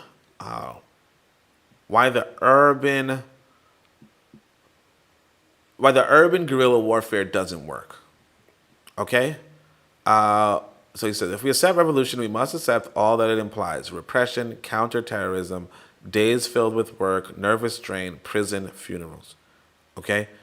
It's not easy. Okay? He says Vanguard theory, which is one of those theories from back in the day. But what's interesting, the Black Colony, the press theories, I really want to go to, because this, I think, is the most important passage in Black American revolutionary theory. All right? And I really want you guys to come look at it. Now, again, if you want to read the book on your own, I have it in the chat. If you want to hear me read the whole book, it's 8 hours worth. I want you to, the link is in the chat too. Not the chat, sorry. It's in the description. What's important, and I want you to realize, even though it's 8 hours, just now I'm trying to program a game or something like that, right? I just watched, I want to say 20 hours of programming in order to, and just to brush up on programming, Our present time, so it's like sometimes if you want to learn something, you have to commit the time. Fortunately to the people, the fascists can organize a ponderous mechanized violence, but this systemic industrially based holding action is helpless before the fluid, mobile, self-impelled attrition of people's urban guerrilla warfare. So you got to remember that his whole theory. Now this is not the passage I want to show you guys, because the passage kind of contradicts itself, right? I think he quotes like Che Guevara or something like that, and he points out that every guerrilla warfare is won from the rural fighting the urban, rural against urban. America is not an urban country. You know what I mean? I don't know how to point that out, but America, and the reason why I say America's not an urban country is, put it this way, right? Right now, you have the Republicans in power. Why do the Republicans in power? If inner cities, or if urban communities predominantly vote for the Democrats, right? Then why are the Republicans in power? Now, of course, you could say, well, the Electoral College kind of biases rural areas, and that's true. That's true. So we could say that. But at the end of the day, they are still there's still a large mass of white or of Americans, if you will, North Americans or whatever you want to call them, United Statesmen or whatever, right? There's still a large number of them who are not in the cities. Okay, they are not in the cities. And this is very, very important because when you talk about guerrilla warfare, okay, when you talk about guerrilla warfare, it is usually one in the rural areas. Okay? But because black Americans are predominantly in the urban areas, right? It's a whole reversal of the usual pattern. Okay? So he says, look, our present task is to illustrate this point forcefully to the people. The fascist industrial state can organize a ponderous mechanized violence. They have the machinery, but this systematic, industrially based holding action is helpless before the fluid, mobile, self-impelled attrition of people's urban guerrilla warfare, right? So the idea is that, and Kirsty's going to explain it right here, I don't know who's explaining it, honestly. I want to see, let's see who he says. The urban guerrilla launches attack on corporate military police. So basically, he's like, look, we can take over the military. Now, again, there are, we can take over the urban cities. Now, again, there is, what people have to realize is that people survive off of the rural areas. Okay? You survive off of the rural areas. If you take over the city, you are not taking over anything. Tactically. Strategic. You get what I'm saying? So it's like, okay, you take over New York City, then what? That's the big question. I kind of want to read this, but I also know this podcast is going long. So I don't know if I want to read this, but let's just look into it because there's more people here. It's not just one person. So let's just see. To weaken the local guards of the security system of the dictatorship, given the fact that they are attacking. Okay, so he's saying, look, with this technique fully developed and established, the urban guerrilla launches attack on the corporate military police complex with some of the military objectives in mind. So again, he's like, look, attack the urban police. You attack the corporate military police complex, right, from the city. And you can have a victory, right? So prestige, so on and so forth, right? And again, if you want to read this, you can. If you want to hear the whole book, just look at the thing. It says to weaken the local guards of the security system of the dictatorship, given the fact that we are attacking the guerrillas, and the guerrillas defending, which means catching the government in a defensive position with its troops immobilized in defense of the entire complex of national maintenance, with its ever-present fears of an attack on the strategic nerve centers, without ever knowing where, how, or when the attack will come. So again, is the West the strategic nerve center? Is the urban environment where you live, is that the strategic nerve center? Okay?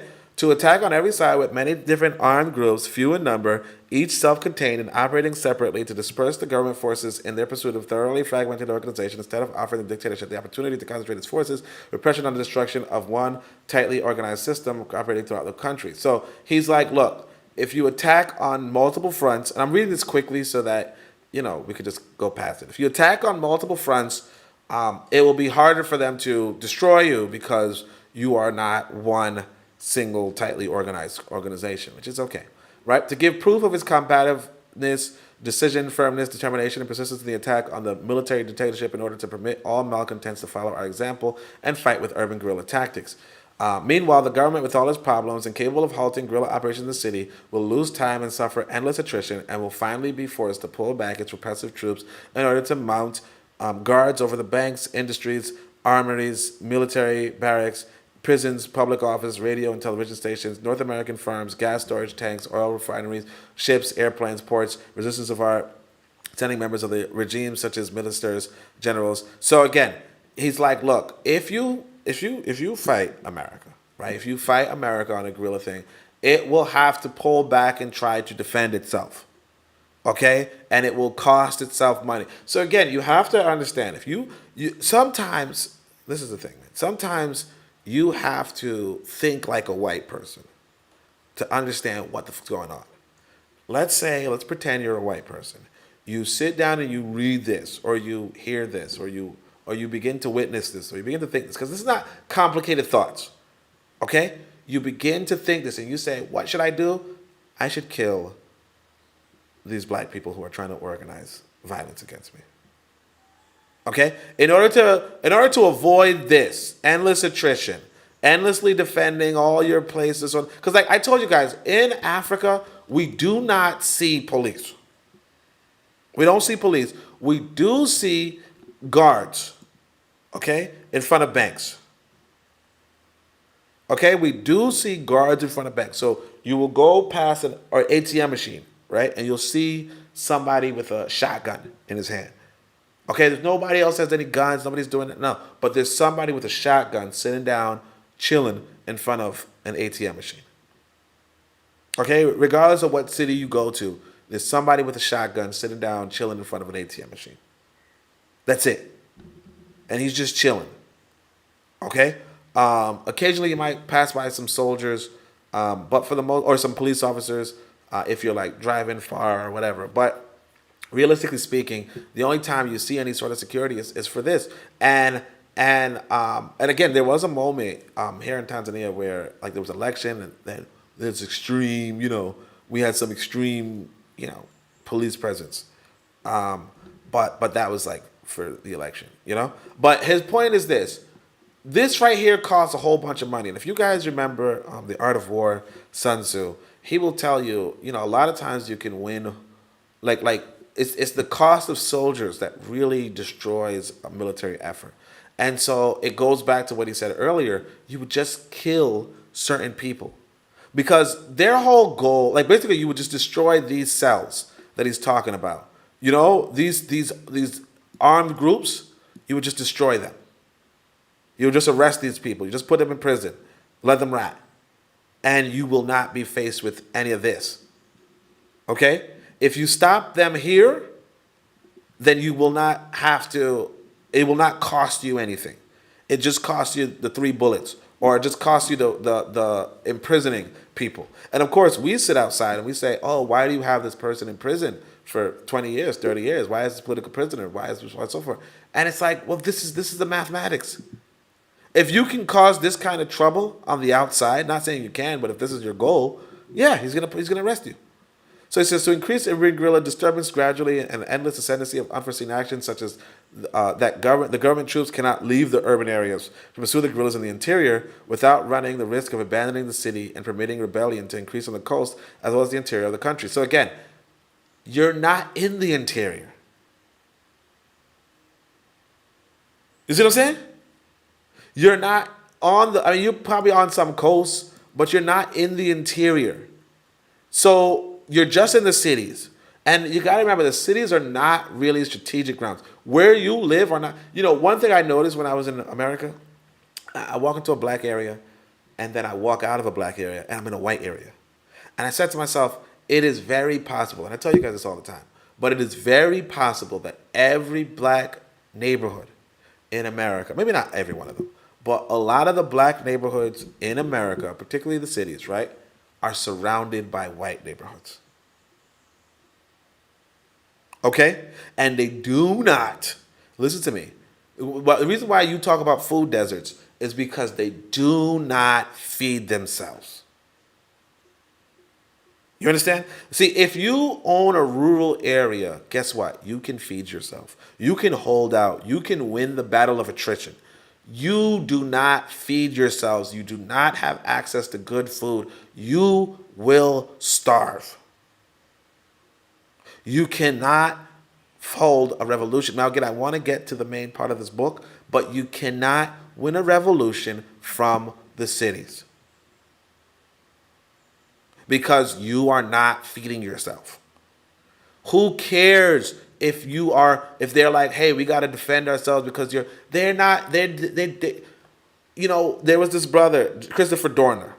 Christopher Dorner was this amazing story of this gunman, really trained, really expert, guerrilla warfare, master, sure. The city mobilized like he was Nat Turner. Okay? He wasn't Nat Turner. He was working by himself. The city mobilized like he was Nat Turner. We're talking 3,000, 4,000, 5,000 people. Manhunt. They followed him to a house. He fled to a house. Okay? And he was like, look, we're going to have a proper shoot-off. A proper shoot-off. I'm going to take some of you. You're going to take some of us. You're going to take me. Okay?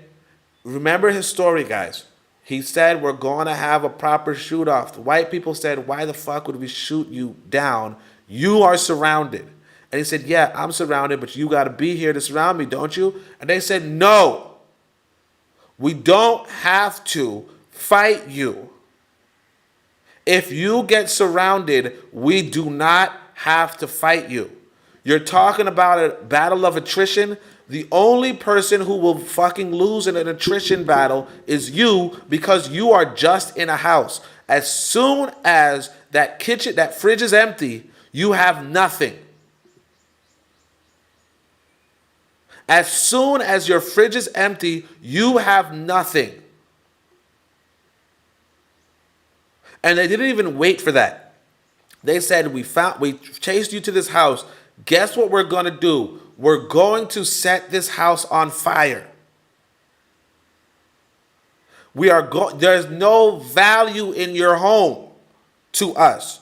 You are better dead. You understand?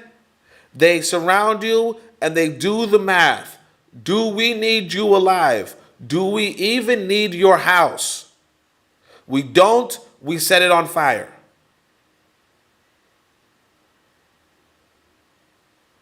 You understand? Now, I understand if you say, hey, look, what if we lock ourselves in a bank? They can't set a bank on fire. Maybe, maybe not.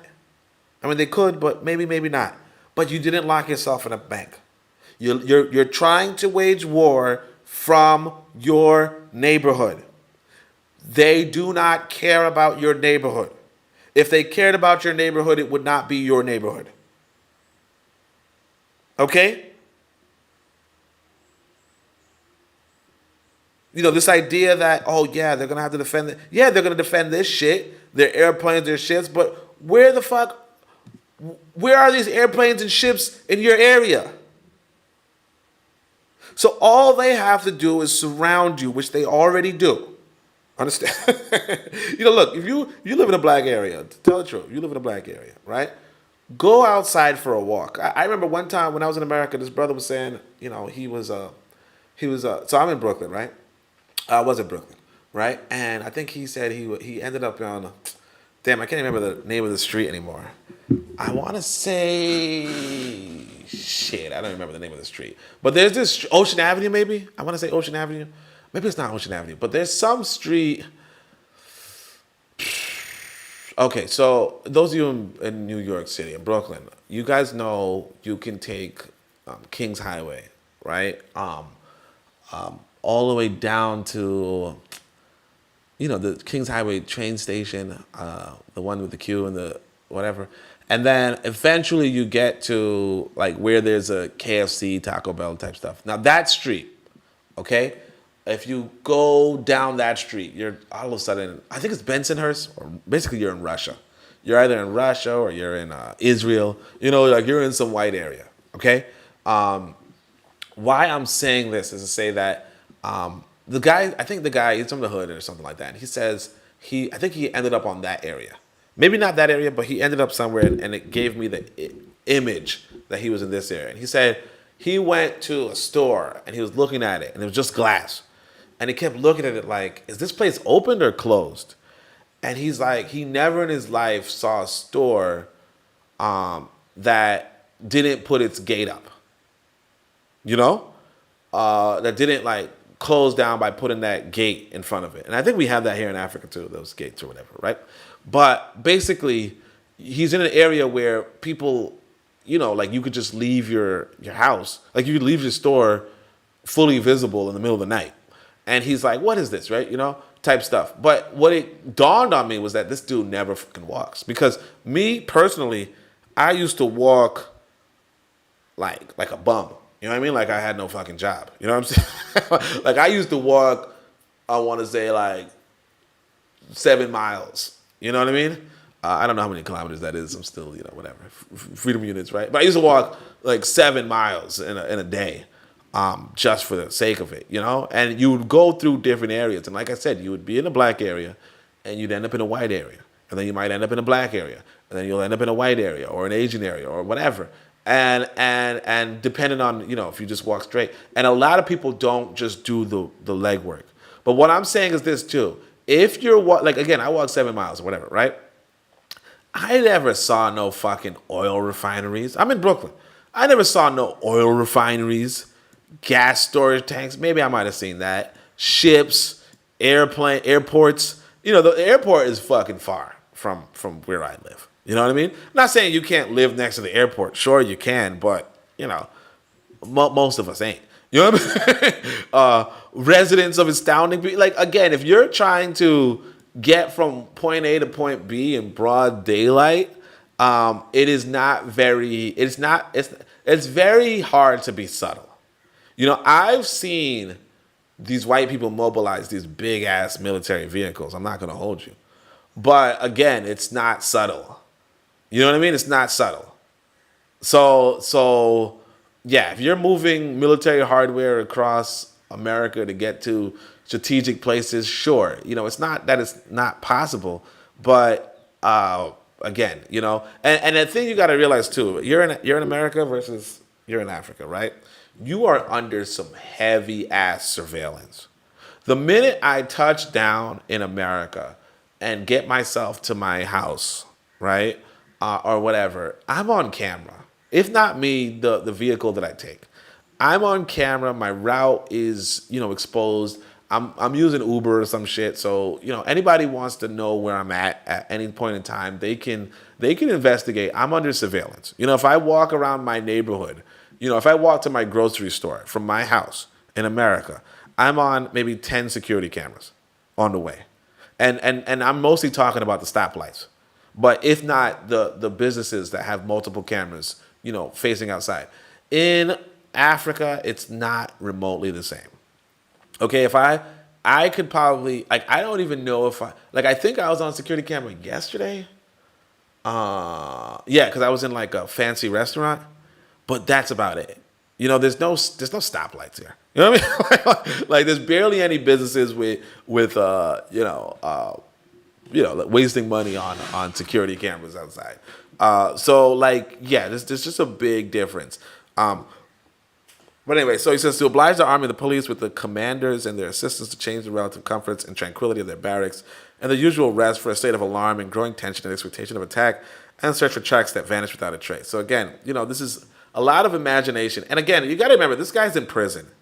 He's not really coordinating a guerrilla war. He's just sitting in a prison imagining this is what it would be like if we were to attack them. They would be, they can't be comfortable and tranquil, in their barracks. They have to be searching for tracks that vanish without a trace. Yeah, man. They technically, that's what you imagine. Sure, if you could imagine it that way, but the reality is, and again, he's in a different time, so maybe there was less security cameras back then. Who knows, right? But the reality is this. Today, come on. To avoid open battle and decisive combat with the government, limiting the struggle to brief and rapid attacks with lightning results. So the idea here is that you will attack people with, basically how the guerrillas works. You guys know. Guerrilla warfare works with, basically it's like this. The police, the law enforcement in America can respond to an attack in I want to say, let's say 1 minute, right? No, let's say 5 minutes, right? So if you do an attack that takes 3 minutes, right, and you disperse, then by the time they reach 5 minutes, you're not there, okay? So that's the idea, that you could just attack and disappear, right? Sure. You know what I mean? Sure. Okay? Like, if you can pull it off, sure, absolutely, that can work. Okay? However, they have institutions, their law enforcement, that says, okay, somebody attacked, 3 minutes, disappeared. Let's fucking see how this, like, let's play back the video.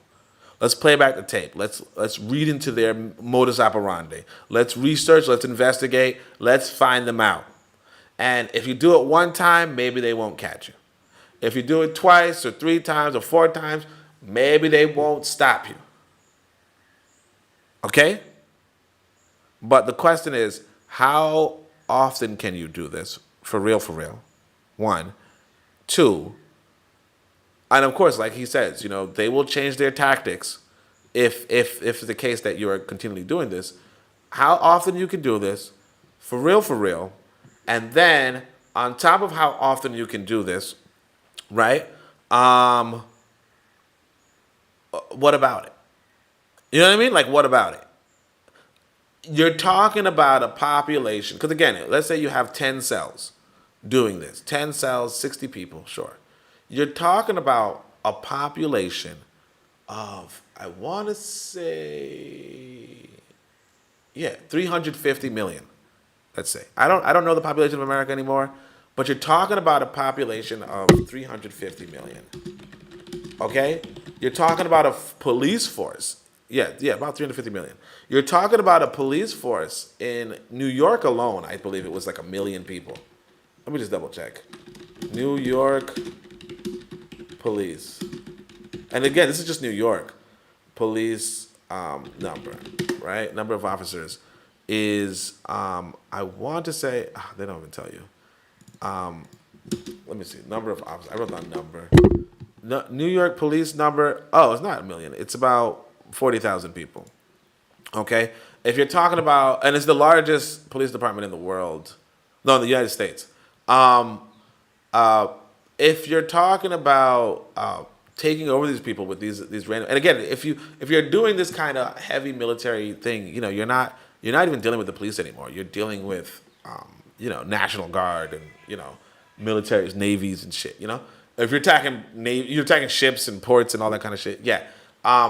The question is, how much damage can you really do before? And with a limited number of people. So again, he says to assure for the urban guerrilla a maximum freedom of maneuver and action without ever relinquishing the use of armed violence, remaining firmly oriented towards helping the beginning of a rural guerrilla warfare, supporting the construction of a revolutionary army for national liberation. So again, in a sense, he's saying, look, the objective is this rural guerrilla warfare. But the question is, who is going to be in this rural guerrilla warfare if we are an urban people?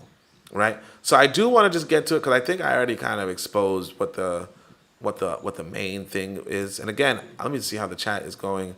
Just shout out if you're here. I woke up thinking about us winning. So let's see. So he says the first struggle is one way with our minds. Blah blah blah.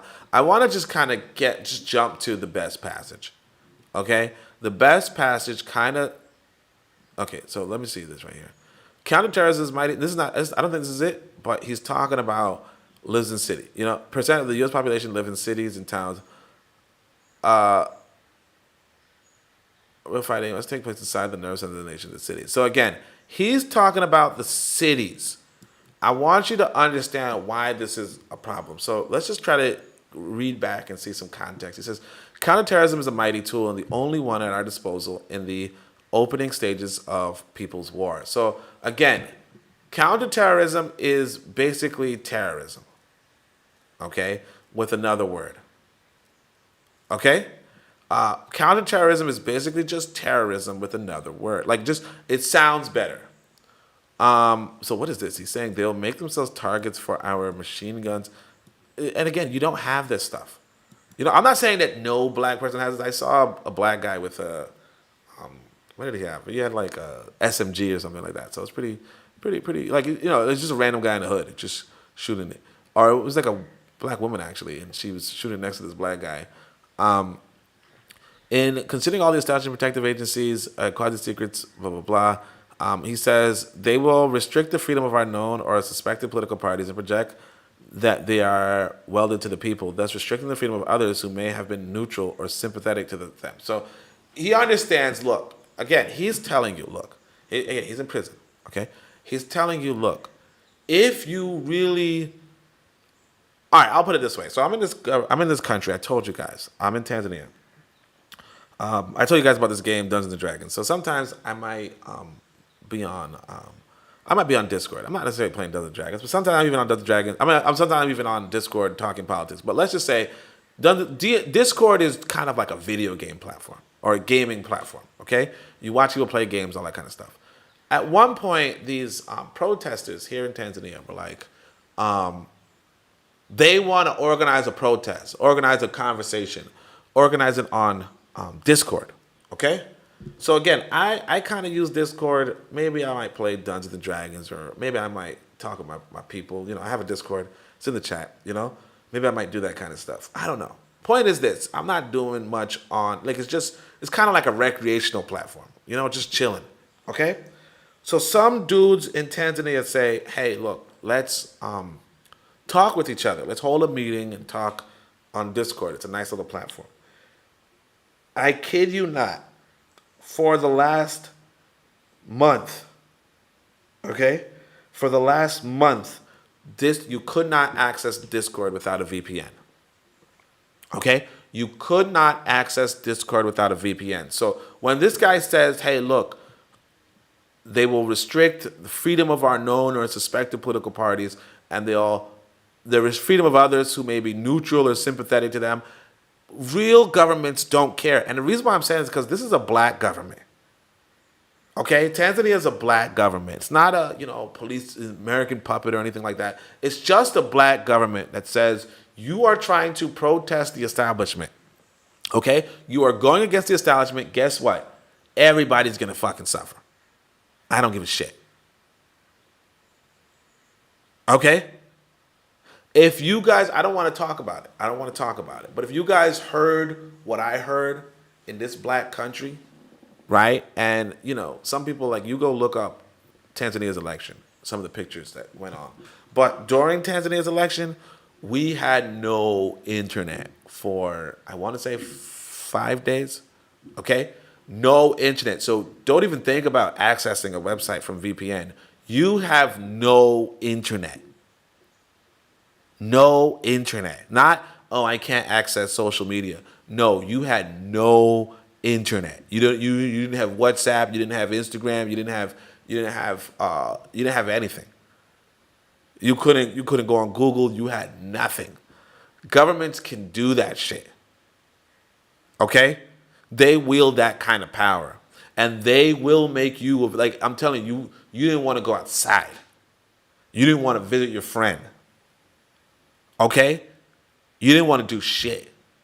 And if you did want to do that, that's fine. You kind of understood that might be the last thing you did. Okay? You understood that. At some point, we were like, shit, we're running out of food. Okay? And I started walking out. I was like, I got to walk to this area and try to see if I can get some food. And I came by this lady, and she was like, if they kill me, they kill me. I can't stay in the house. You understand? And I want you to understand, because this is not a white country. This is just how governments are. Governments are the monopoly. Like, they monopolize violence. That's what they do. They monopolize violence. So the question of, hey, can I violently organize against the government? Yes, you can. Do they want you to? No. Okay? And they will try to fight you. So again, counterterrorism will bring on a stage 2 fascist repression. So he's saying, look, if we do counterterrorism, right, or we do terrorism, we attack these people, Vietnam style or whatever, right? False walls, hidden sub-bases. And again, this guy's in prison. He's not doing this shit. Okay? He's saying what could work in your imagination. Sure. But he's also he's being realistic and saying it will bring on stage 2 fascist repression. There's no question in our minds. Blacks, men under hatches about the nature of the ruling class. The exceedingly violent disposition of the USA ruling class is well documented with just a glance at our lives and the order of our deaths. Now, again, it's not just the American ruling class. I want you guys to understand. It's every ruling class. Even if you somehow become a leader of a country, Okay? When you become the ruling class, you also have to be against the terrorists within you. You also have to repress the people under you. You have to. Because if you don't, they will take you over. And you will no longer be the ruling class, and they will. And then they will repress the people. That's just how humans work. We are, listen to me, we are a species like the lions are, like the elephants are. We are all a species. We're all animals. It's biology. The human lives in hierarchical orders. Now, again, I want to remind you guys, I do write my own books. So if you want to know more about this, just check out the books. Okay? We talk about the hierarchical order of humankind. Okay? We talk about violence. We talk about that. We talk about this stuff. So if you are interested in human nature and all that kind of stuff, just look into Uangalifu. Okay? Look into Uangalifu. But let's get back into this book and just discuss, he says, look, the point is to reveal this senseless violence to the entire revolutionary class of classes. So again, anybody with common sense, like I said, anybody with common sense knows that you're going to face repression. This is what, you protest against a government here in Africa, you're going to face repression. You protest against the biggest military state on the fucking planet, the biggest military state on the planet, 350 million people. That's larger than any country in Africa. The world's biggest military, biggest economy, all that kind of stuff. Of course you're going to face repression. It's common sense. So it says, counterterrorism is a mighty tool, the only one at our disposal at its early open stage of the People's War. In some cases, in other revolutionary societies, this level of violence alone was sufficient to win all the demands of the people. However, I'm sure there will be not sufficient because of the complexity of the USA, class structure, and the stockpile of potentially further violence. Many of the small demands of sizable portion of the population are slowly being met at the expense of all the rest of us and the world's people. A new pig-oriented, so consequently, so on and so forth. Okay, over 90% of the USA population live in cities and towns. And although some of the principles of classic Mao operation must be used to stop the orderly flow of intercity and interstate commerce, most of the real fighting must take place inside the nerve centers of the nation, the city. So again, you got to understand. So Mao and Che are saying, if you're doing this guerrilla warfare, right, you have to fight against the flow of intercity and interstate commerce.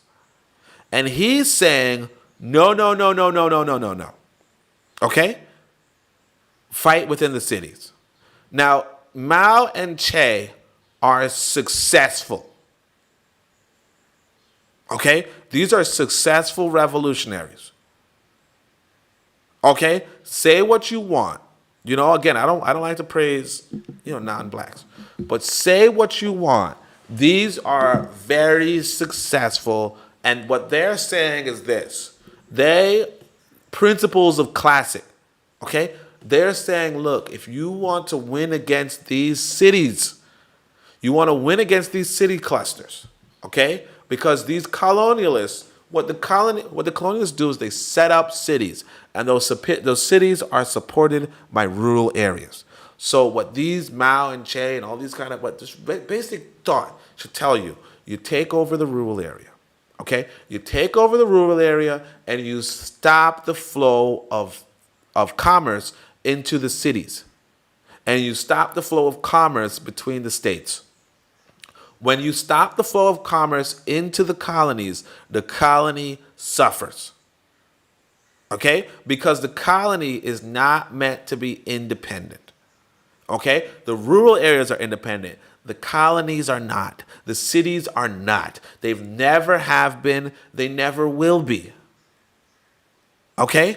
The city is supported by the rural area. This is what people have to come to terms with. When you realize that they're supported by the rural area, you want to take over the rural area. This is why Mao and Che are successful. This is why the socialists win. Because they say, here's how you destroy a city. And here is why the black American does not win.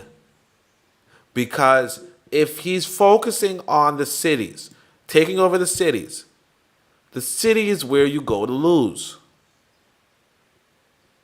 The city is where even the European loses.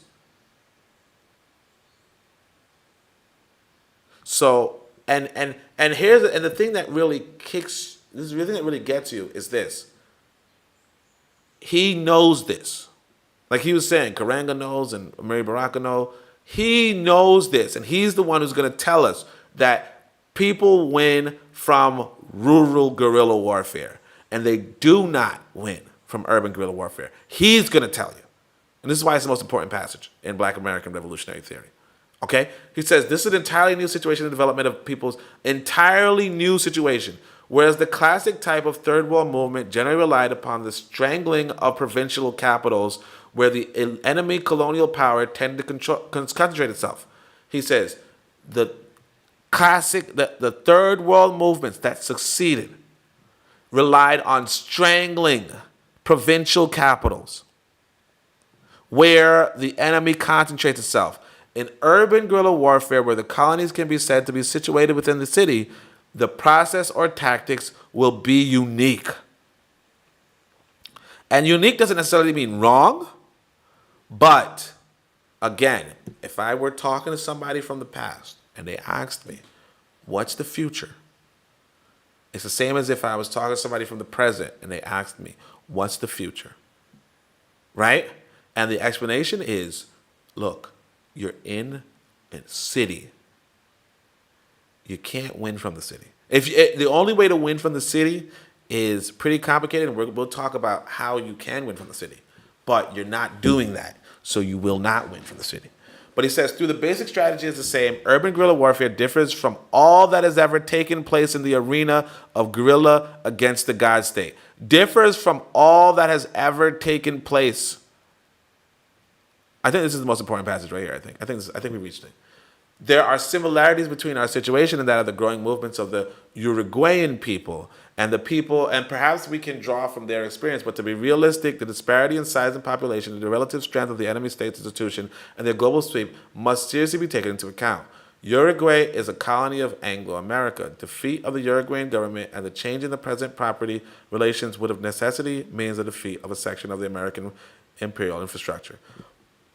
The comparison between ourselves and the Algerian liberation experience is almost untenable, though there may be some small tactical lessons to be gleaned from their urban effort. Now, again, I want you to realize Algerian liberation experience, this is what Frantz Fanon is writing about. So I think I read Wretched of the Earth for you guys as well. So if you want to check out the playlist I have, I read Wretched of the Earth as well. And he's just talking about the Algerian liberation experience. Okay, and the psychology of the people and all that kind of stuff. But he's just talking about the Algerian liberation experience. This is a guy in prison, okay? No disrespect to prisoners, but this is a guy in prison. And the reason why I say prisoners is because, again, he's not on the field. Okay, he's not commanding somebody. Like, see, when you read Nkrumah's book, really good, Handbook on Revolutionary Warfare. When you read Nkrumah's book, you realize this is a guy on the field. Okay? Army building, nation building. This is a guy who's actively doing shit, okay? And he's speaking from not imagination. He's speaking from experience. Imagination with experience. Reality mixed with imagination.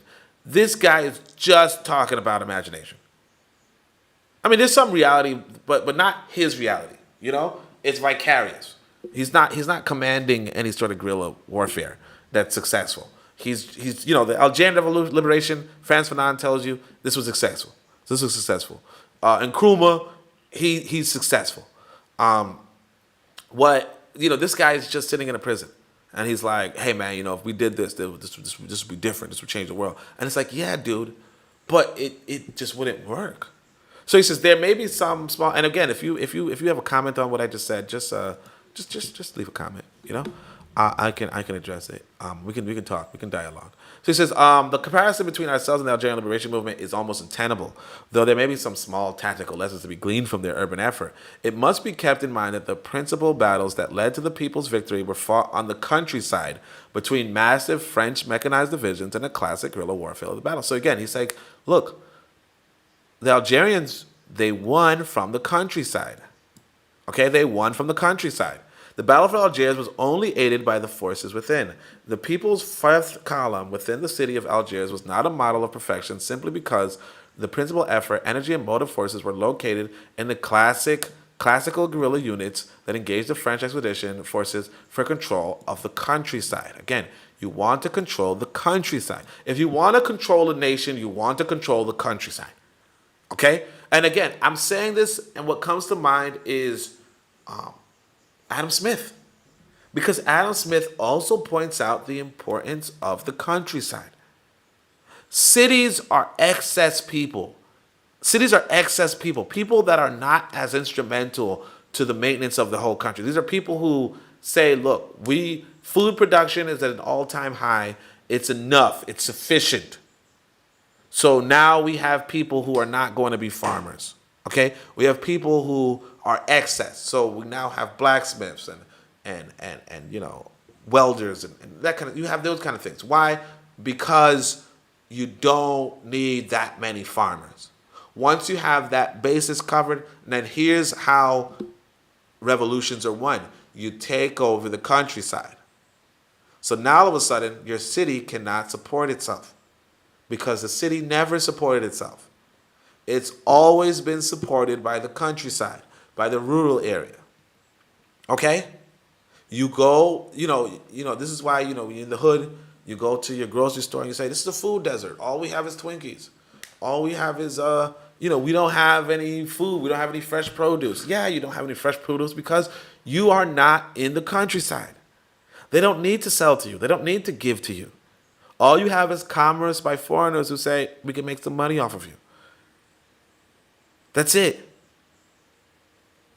So he says, at issue there is Algeria, where such things as crude petroleum, 60% of national export, and agricultural products, and some iron ore. All these basic raw materials were, of course, located in the countryside and had to be protected by the French. So again, there's nothing.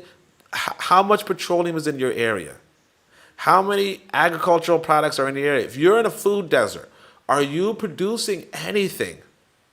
Are you producing anything that somebody says, hey, I can't just burn it down? Okay?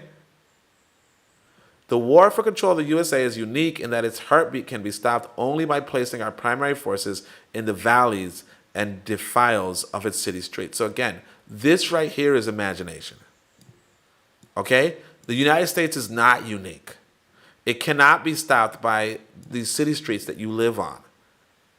USA is a colonial master. The center of the imperial processes where the raw materials are worked into first finished manufactured products to be recirculated back into the exterior and interior colonies. So again, so this is interesting. I remember, so there's this area. It's in I used to do some political meetings in Brooklyn, right? And eventually, we came across a Black community center, because what happened was I always used to talk about community center.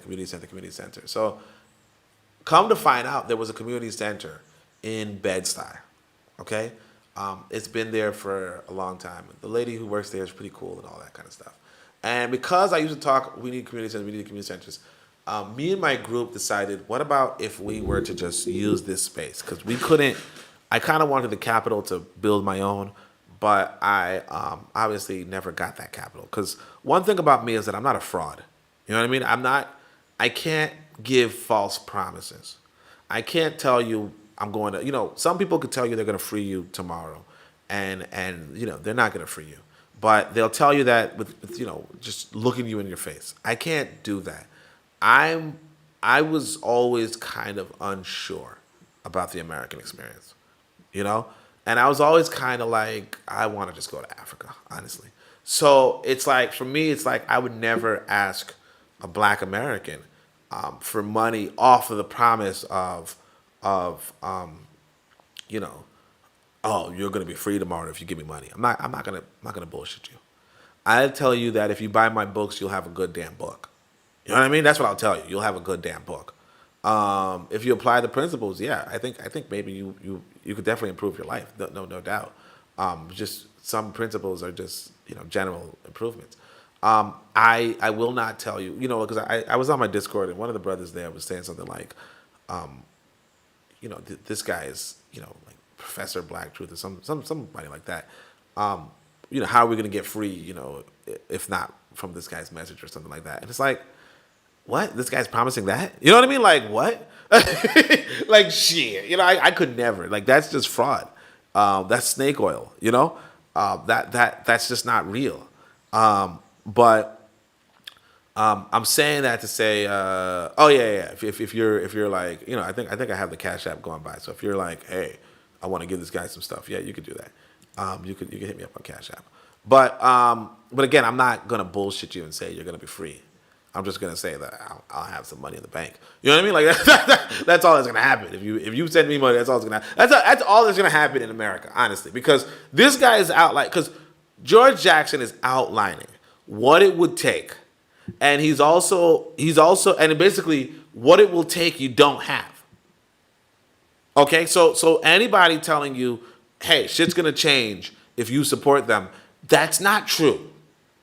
Unless they're trying. No, in fact, that's not true. It's just not true. There's no logistical way. This is just very, very, very, very impractical. And if you're sitting up in the city, it's just very, very impractical. Now, if you start off some sort of, if you do some sort of rural movement, yeah, obviously, but you're not doing any rural movements, so it's just not going to happen.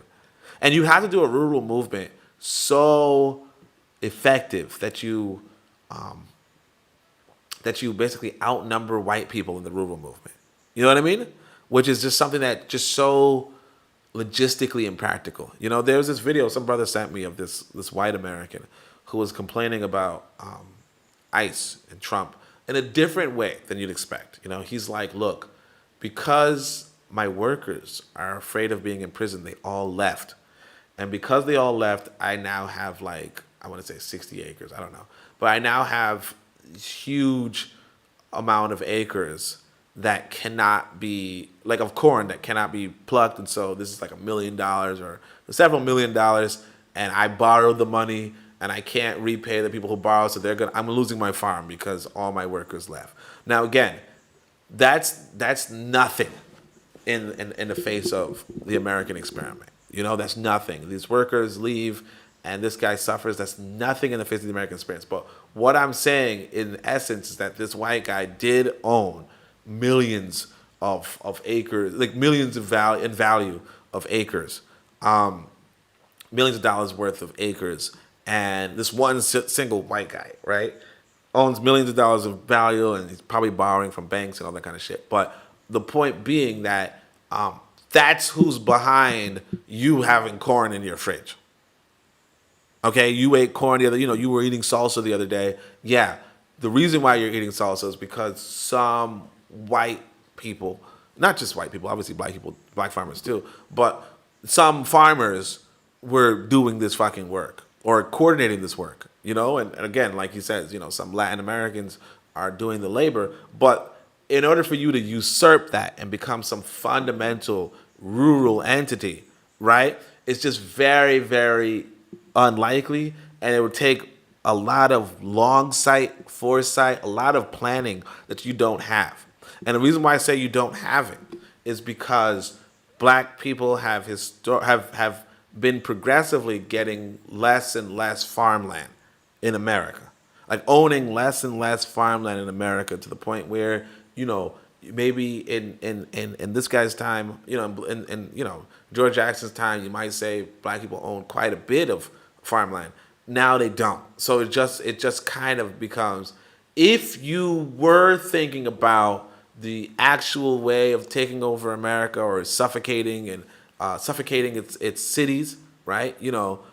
Where's the word right here? I think he says right here, if you were thinking about strangling their provincial capitals, you're doing a very, very bad job, because you do not own anything that could strangle their provincial capitals. Like, sure, you can take violence to them on the streets, but the reality is they do not have to fight you, because you don't have, I want to go back to this. This one page. This is like one of those pages that I want you guys to sometimes review it. And this is I shared this article in 2013.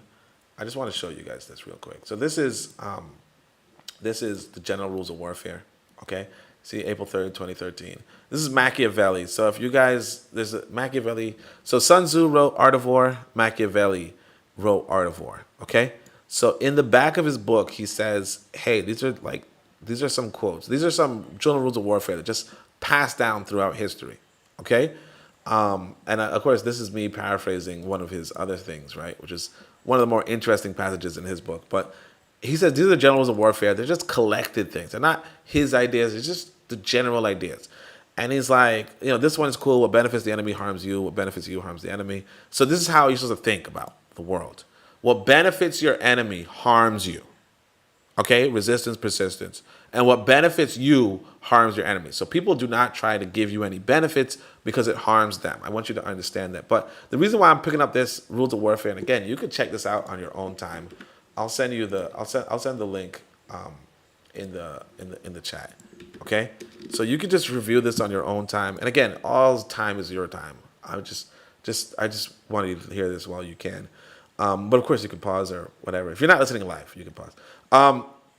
You can always pause. You can do whatever you want. But here, this one is the one right here. It says, men steal money and bread are the sinews of war.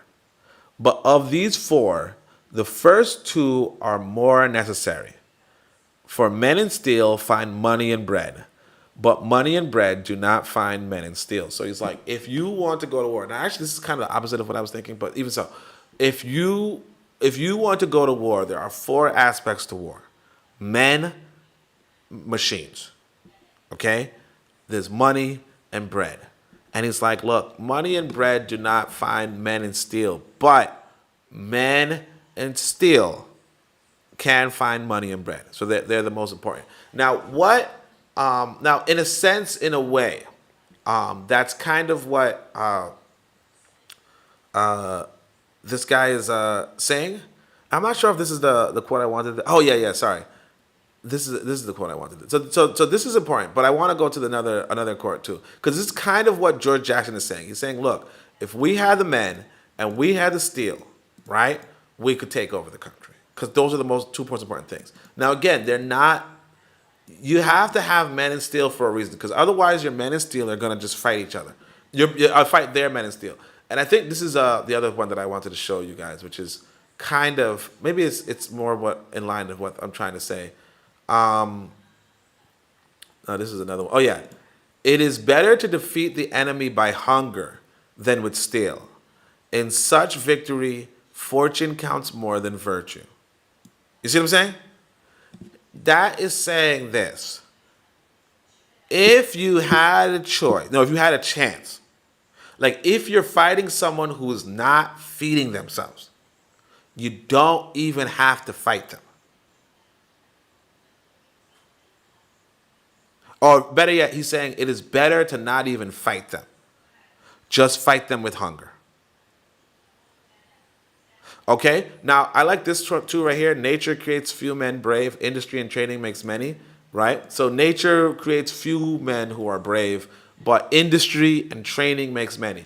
What that means too, I want you guys to pick up on this, right? It's like this. At the end of the day, you don't find a lot of brave people, but you can make people brave. Okay? The U.S. Marine, before they went into the military, might not have been that brave. But after some training, they might, run into a battlefield with bullets flying through their head. Why? Flying over their head. Why? Because they have industry and training. Now, some people without any training will run to bullets, sure. But industry and training makes many. That's the thing. So, again, these quotes all together. So, again, remember, this book is from 15th century. 15th century, so 14 something, right? This is before America. This is before slavery. Not slavery, but, before, I want to say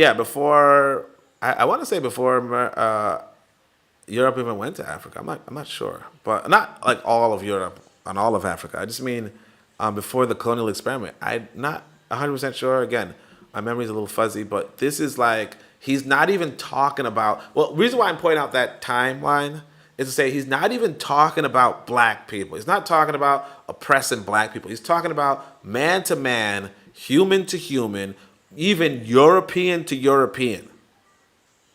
Right? You win by not even fighting. And again, this is not even his thoughts. If you read the book, you see this passage, he says at the end, oh, this is just wisdom that's been passed down from generation to generation. Like, again, it might have come from people in Africa, because he mentions Carthage, and Hannibal. So it might have come from people in Africa. It might have come from, we don't know where he gets this from. He's just saying this is just age-old wisdom. This is I don't want to say, but religious texts and that kind of stuff. It's nothing to do with black oppression, nothing to do with black people. He's saying, generally speaking, if it's better to defeat somebody by starving them. Okay? Because then you don't need luck. Okay? Wait, so in such victory, fortune counts more than virtue. He says, and then you have luck, basically, right? Basically, if they can't feed themselves, they're going to die. They're going to be weak. No questions asked. Then, of course, he says, look, money and bread are not as important as a man with a weapon, obviously. But also that kind of stuff. Also, if a man doesn't have food, though, they cannot wage war. They can't win a real battle. Like I said, there was no way, once they trapped Christopher Dorner, there was no way for him to win. Okay, they could have went into a respectful shootout and saw that he was the better gunsman, but he didn't. They didn't. They didn't have to. They said, "Look, Machiavelli already told us. Just fucking starve him. Just burn his house. Starve him with oxygen. USA is the colonial master. So again, this right here doesn't even make any sense, honestly." USA is the colonial master, the center of the imperial process where the raw materials are worked into. So yeah, the reason why I brought up Bed-Stuy. So the sister was telling us she had the thing in Bed-Stuy. No, was it Brownsville? In Brownsville, she had the organization in Brownsville. She had the community center. She said, "Look, now when I was there, I came across this lady who was like, she wants to go back to the shelter. She doesn't want to live in Brownsville anymore because the day before, right, there are black youth there." Were shooting bullets at her apartment. Not at her, but at her apartment, because the two buildings were in sort of gang rivalry. You know what I mean? Maybe it was economic, maybe it was commerce, maybe it was who controlled the drugs. But basically, she was like, it's not safe living here because the kids, the boys are being violent with each other, right? And so the sister in Brownsville was telling us that the area wasn't always that bad. Why wasn't it always that bad? Because white people used to use those black people for industrial jobs. Okay? So black people Brownsville used to be like a manufacturing center in Brooklyn. Now, let me go verify that by looking it up because it sounds kind of ridiculous. I'm going to just look up Brownsville manufacturing. All right, it's not. No, okay, so there's a Brownsville, Texas. So let me see if I'm talking about the one in Brooklyn. Let's see if I can find anything on that. Just quickly. Okay, let me just share this with you guys. Again, it's a little bit of a distraction, but I think we're actually closing in on the podcast, so it's not that much of a distraction. It says experience of revitalization. Oh, this is AI. AI response. I can't tell if Brownsville. I know you guys are gonna say, man, but you're looking at because I think this thing. Oh, okay, right here. Transformation of Manhattan between 1900 and 1940. This is a JSTOR article. Long story short, I can't really verify. I mean, I'd have to look at the stupid Wikipedia, though it's Micpedia, early development, Dutch founded, blah blah blah. Jewish neighborhoods, Jewish strike. Late 20th century was the first large African American community of Brooklyn. Oh, Bed-Stuy. Bed-Stuy is next to it. I think not really that close, but yeah. Robert Moses, urban planner. I look like a white guy. economically disadvantaged. So Brownsville, just as the area's factories were going out of business. So compounding the matter, the newly arrived African American residents were mainly industrial workers who had moved to Brownsville just as the area's factories were. So basically, like the sister was saying, it was a nice area. Right now, Brownsville is considered a really bad Black American area in the sense of a lot of black violence, like a lot of violence against, black and black violence kind of thing, right?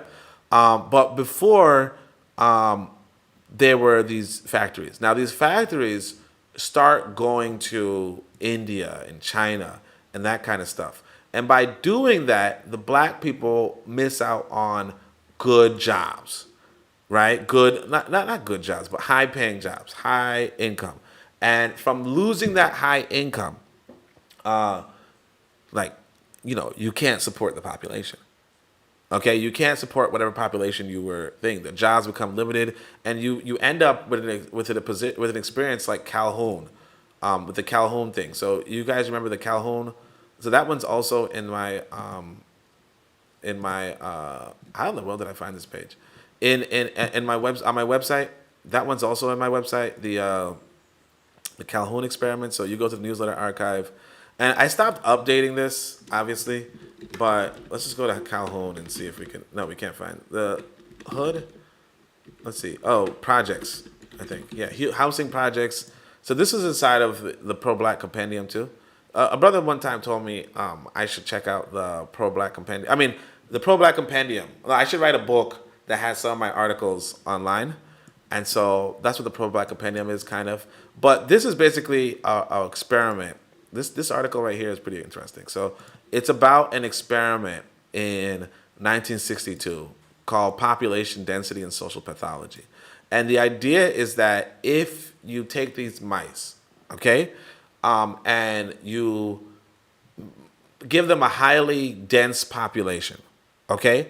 You give them a highly dense population, but you do not give them many economic, like you basically don't give them economic opportunities, okay? But you give them the surplus of economy, which is food, right? So he says, observations made of rats which were supplied with unlimited food, but limited space, in high rises no less, showed that, and then you see what it shows. It says dominant males became aggressive, some moving in groups, gangs, okay? Attacking females, again, these are mice. Attacking females and the young, mating behaviors were disrupted, some became exclusively homosexual. Others became pansexual and hypersexual, attempting to mount any rat they encountered. Mothers neglected their infants, first failing to construct proper nests, and then carelessly abandoning and even attacking their pups. In certain sections of the pens, infant mortality rose as high as 96%. The dead cannibalized by adults. Subordinate animals withdrew psychologically, surviving in a physical sense, but at an immense psychological cost. They were the majority in the late phases of growth, existing as a vacant, huddled mass in the center of the pens. Unable to breed, the population plummeted and did not recover. The crowded rodents had lost the ability to coexist harmoniously, even after the population numbers once again fell to low levels. At a certain density, they had ceased to act like rats and mice, and the change was permanent. So the person, like the rat, the mouse, the rat, whatever, stopped being rats. Started being this stuff, okay?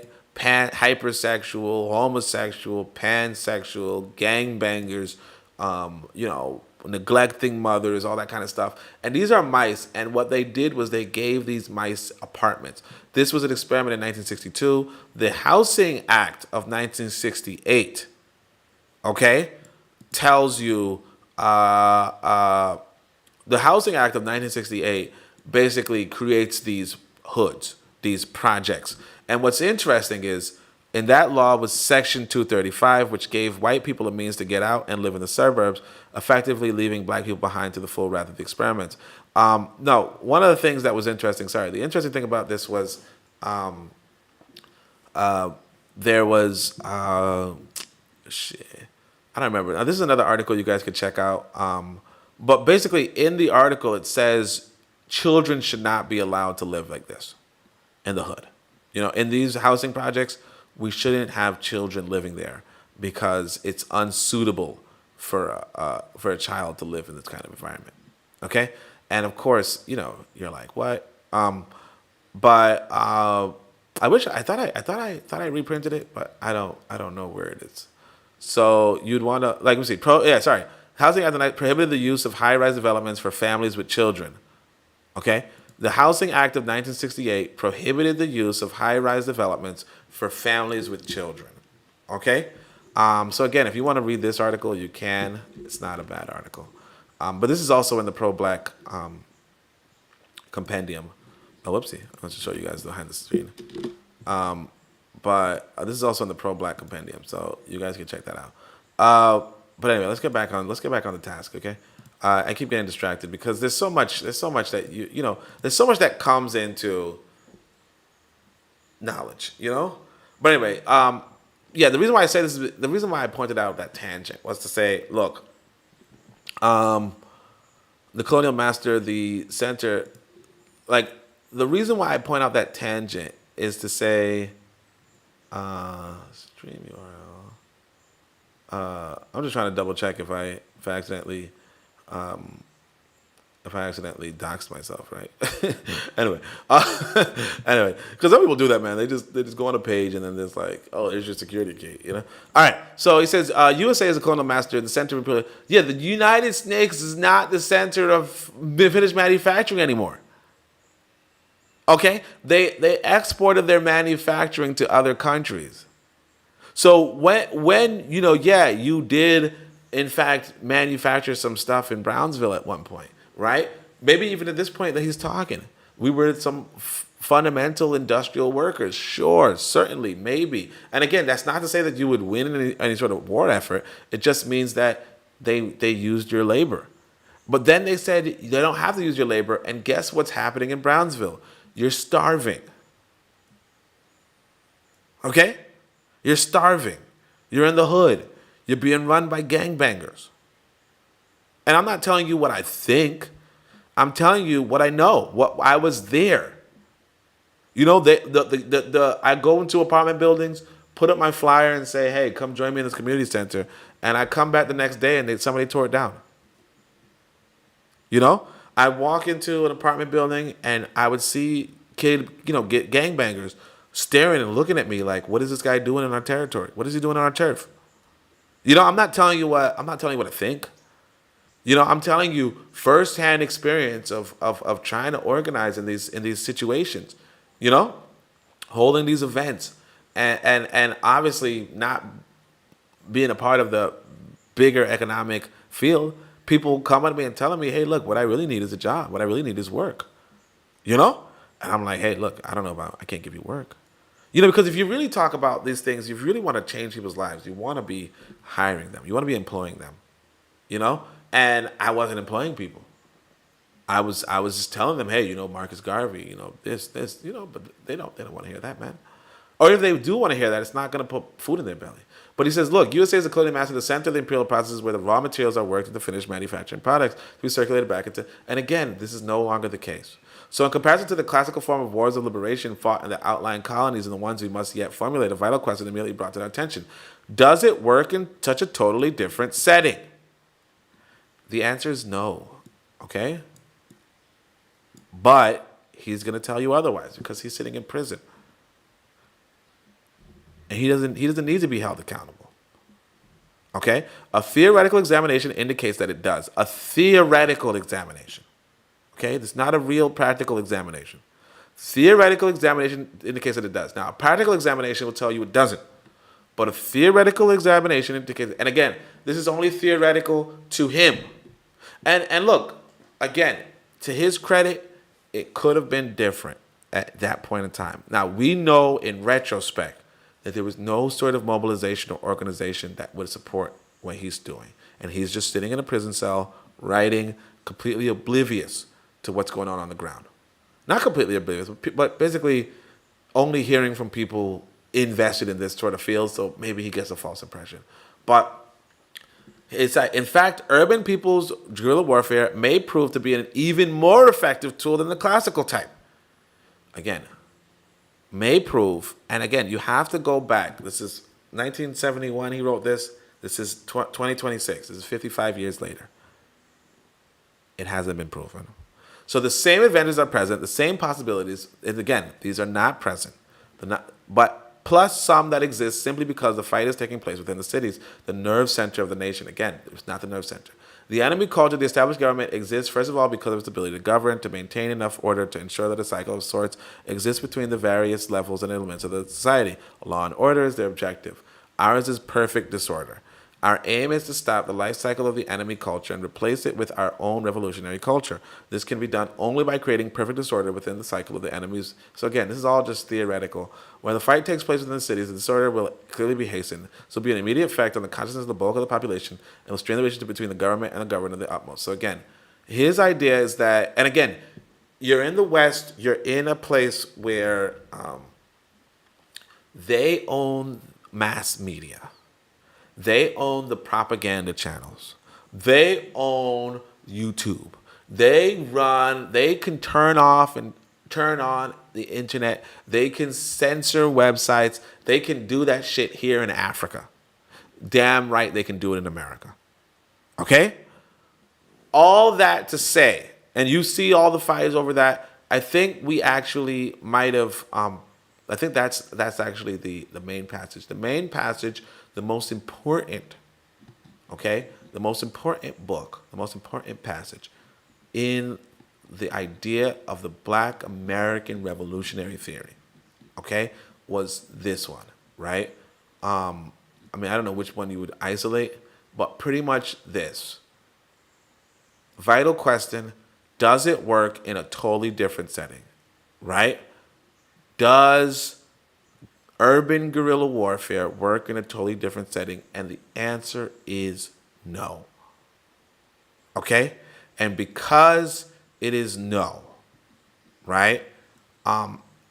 It's just, all right. What's the plan? Now you could say, and that's why it was good for us to go through the earlier passages. You could say, because again, what his ideas counted on was what his 16-year-old brother, who they gunned down, I'm fairly certain, was saying, which was, we can get a hand on some good weapons if we steal them. Okay? Stealing a good weapon is possible on a small scale. On a large scale, it's very unlikely. And so you ask yourself, well, what about the people? Like, what if you're in a situation, like, what is a more realistic situation? And this is, a lot of you are not going to like this because a lot of us want to be black. And I want to be black. I mean, I am black, right? But a lot of people, the question becomes, well, what if I wanted a more reliable way, okay, of getting this weapon, the M60 machine gun, or an anti-tank rocket launcher? What if I wanted and the reality is this, if you wanted a more reliable way of getting an M60 machine gun or an anti-tank rocket launcher or a flamethrower, if you wanted a more realistic way of getting that, you would ask Russia or China. Okay? You would ask people who manufacture these weapons. You'd ask the socialists who manufacture these weapons. If you just want to steal it from the American military, sure. That's a possibility. You know, I always say, I point this out. I say there's 3 ways to make money. 1, somebody gives it to you. 2, somebody trades it to you. And 3, you steal it. Okay? Stealing is a good way to get money. Well, not a good way, but stealing is a way to make money. Obviously. However, it's not as easy as you think. Okay? And it comes down to fortune. It comes down to luck. Now, trading, right? Selling, like I said, you sell ice cream cones, right? Or you sell, home-cooked food.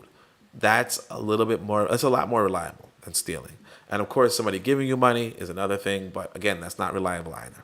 The most reliable way is to, so again, if you want weapons from somebody, you have to trade it with somebody. And it's not to say you can't trade with the American government. You can't trade with America. You can't say, America, I want some flamethrowers. Here, I'll pay. Because there are people on the inside who will sell you flamethrowers, who will sell you M60 machine guns. And the reason why I'm saying they will is because when you talk about the Mau Mau revolution in Kenya, there were people in, I want to say British, there were white people who were like, yeah, I'll sell you this. You know what I mean? Like, I'll sell you some weapons. I'll sell you some, I'll sell you back your own citizens. You know, there's always somebody looking for a sale, obviously. So you can steal, you can sell. But the reality is, if you're trying to fight against the American government, it might be that they will not sell you this. And it comes back to the world famous quote. I want to go touch it. I don't remember who pointed it out to me. Oh, I think it was John Edward Bruce. So John Edward Bruce, I'm not sure if it was John Edward Bruce. It could have been John Edward Bruce, it could have been Dr. Ben. Yeah, I don't remember. But somebody pointed out the world famous quote, and let's just go back to basically this guy is allegedly an anti-imperialist, right? His name is Hilaire Belloc, okay? Hilaire Belloc, he's a European, he's a white man, right? European, he's just European. I was going to say European American, but he's just European, right? And he writes down this, he's quote unquote anti-imperialist, okay? And what he writes is fundamental. I think it's in a sonnet. I wonder if I could find the sonnet, the couplet. But basically, the quote is, no matter what happens, we have got the Maxim gun and they have not. Okay? And so basically, he's summarizing why white America can colonize, no, sorry, not white America, why Europe can colonize Africa. And basically, as long as the Europeans apply this one principle, no matter what happens, we have got the Maxim gun and they have not, right? As long as they apply that one principle, they can be in charge. Because at the end of the day, guys, might makes right, okay? Might makes right. And what that means is whoever has the stronger arms runs shit, okay? Now, you know, it's two ways, you know, it's really, it's a gold rule, you know, gold rules, right? But it's also, you know, might makes right. That at the end of the day, even if you have money, you know, whoever has the force is the winner, right? Is the thing. Because, you know, the quote that I know from Europeans, and again, I like these quotes, okay? I used to do a lot of quotes. So if you check out one of my older books, whatever, right? But the quote I like is, war doesn't determine who is right. War determines who is left. Okay, who remains? You know, in a box. Right, whatever. Who remains? Right.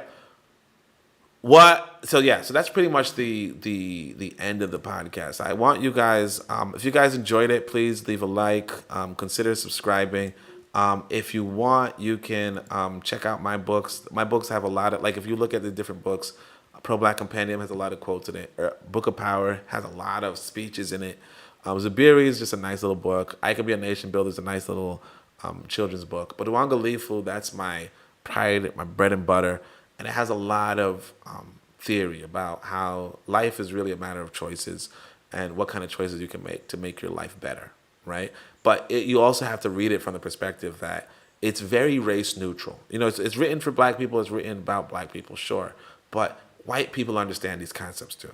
So if you want to be able to think like your enemy and all that kind of stuff, we did that. But basically, why I wanted you to read this Blood in My Eyes was to tell you that, you know, this focus on urban warfare or this focus on winning revolutionary battles, you have to, you know, it comes back to this question of, okay, where are you getting this weaponry?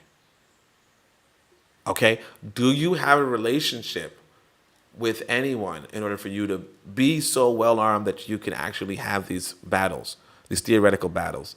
And if your idea is that we'll just steal them or we'll have, you know, black American defectors to the military, sure, you could have that. Okay? And again, if anybody wants to have this conversation with me, you know, just tell me in the chat. We can schedule a little meeting and we could talk about this live, right? You know, but and of course, that's if you want to talk about it live. Some people are like, hey, look, I shouldn't talk about this shit on the internet. And again, that's just surveillance state, okay? Because I'm not really worried about that.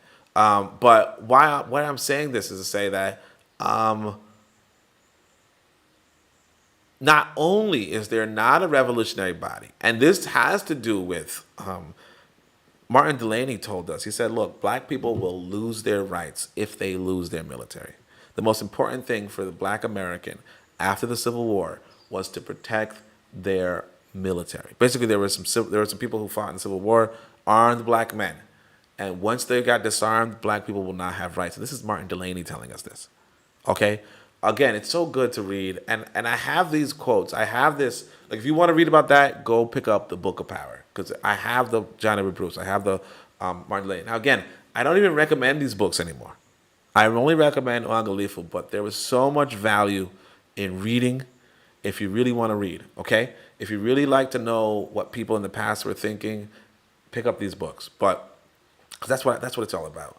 But at the end of the day, if you're just saying to yourself, I want to know why, like if you were like, so again, the context of this whole podcast was that I had a dream of this entertainer. His name is Tupac, obviously, right?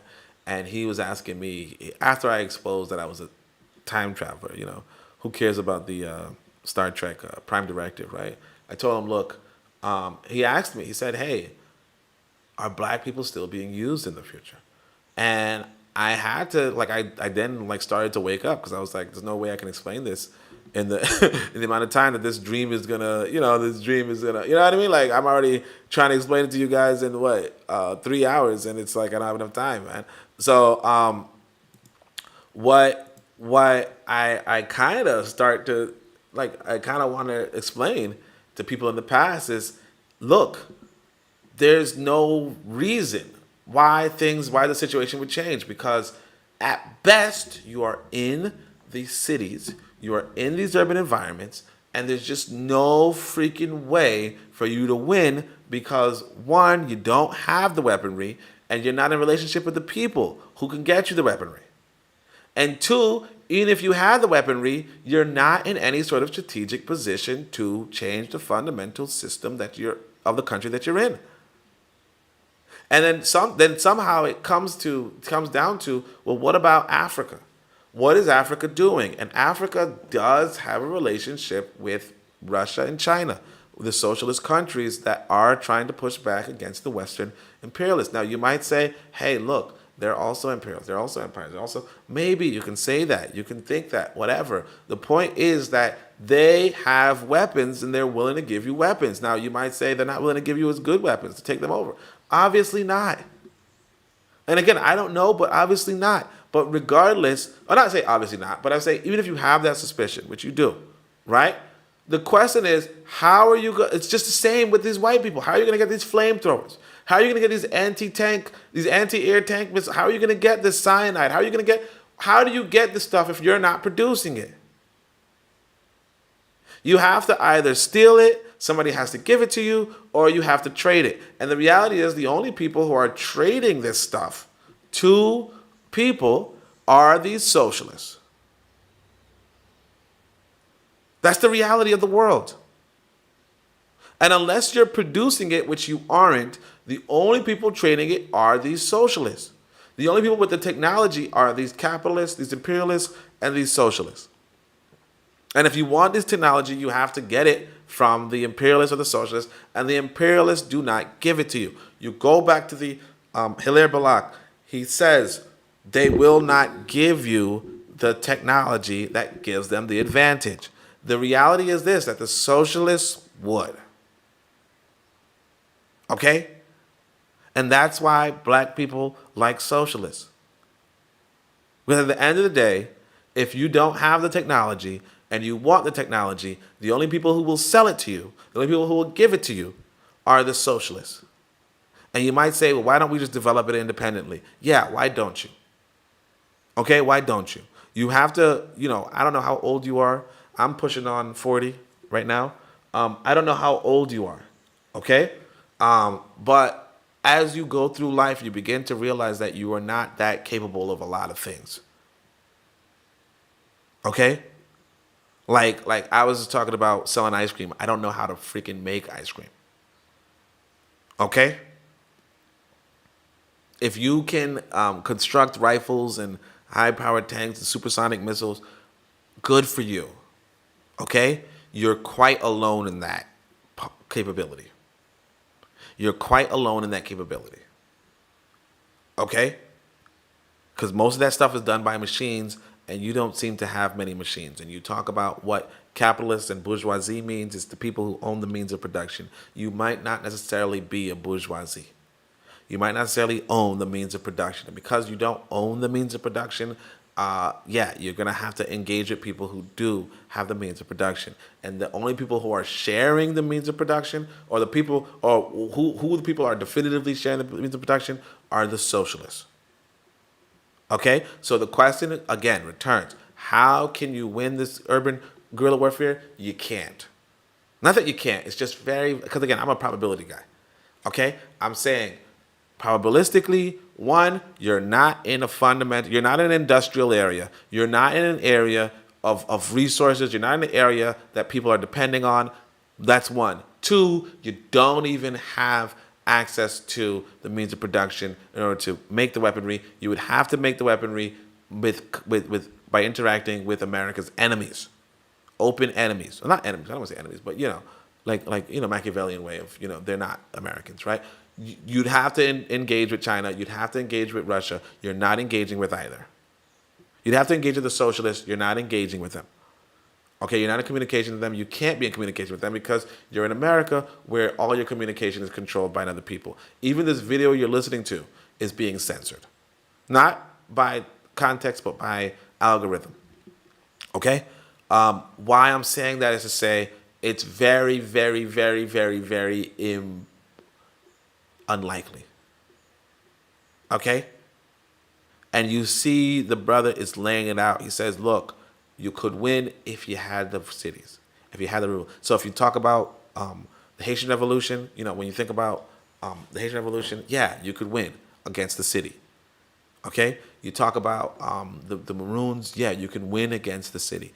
Anybody can win against the city. And the thing is this, if you're fighting from the city, remember, even anybody can win against the city.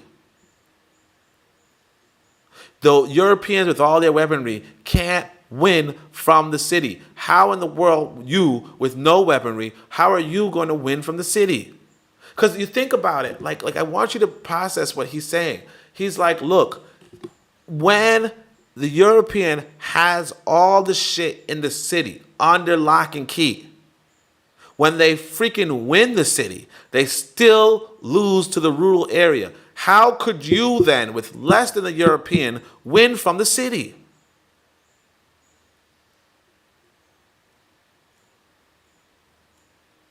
If the European loses from the city, how can you win from the city?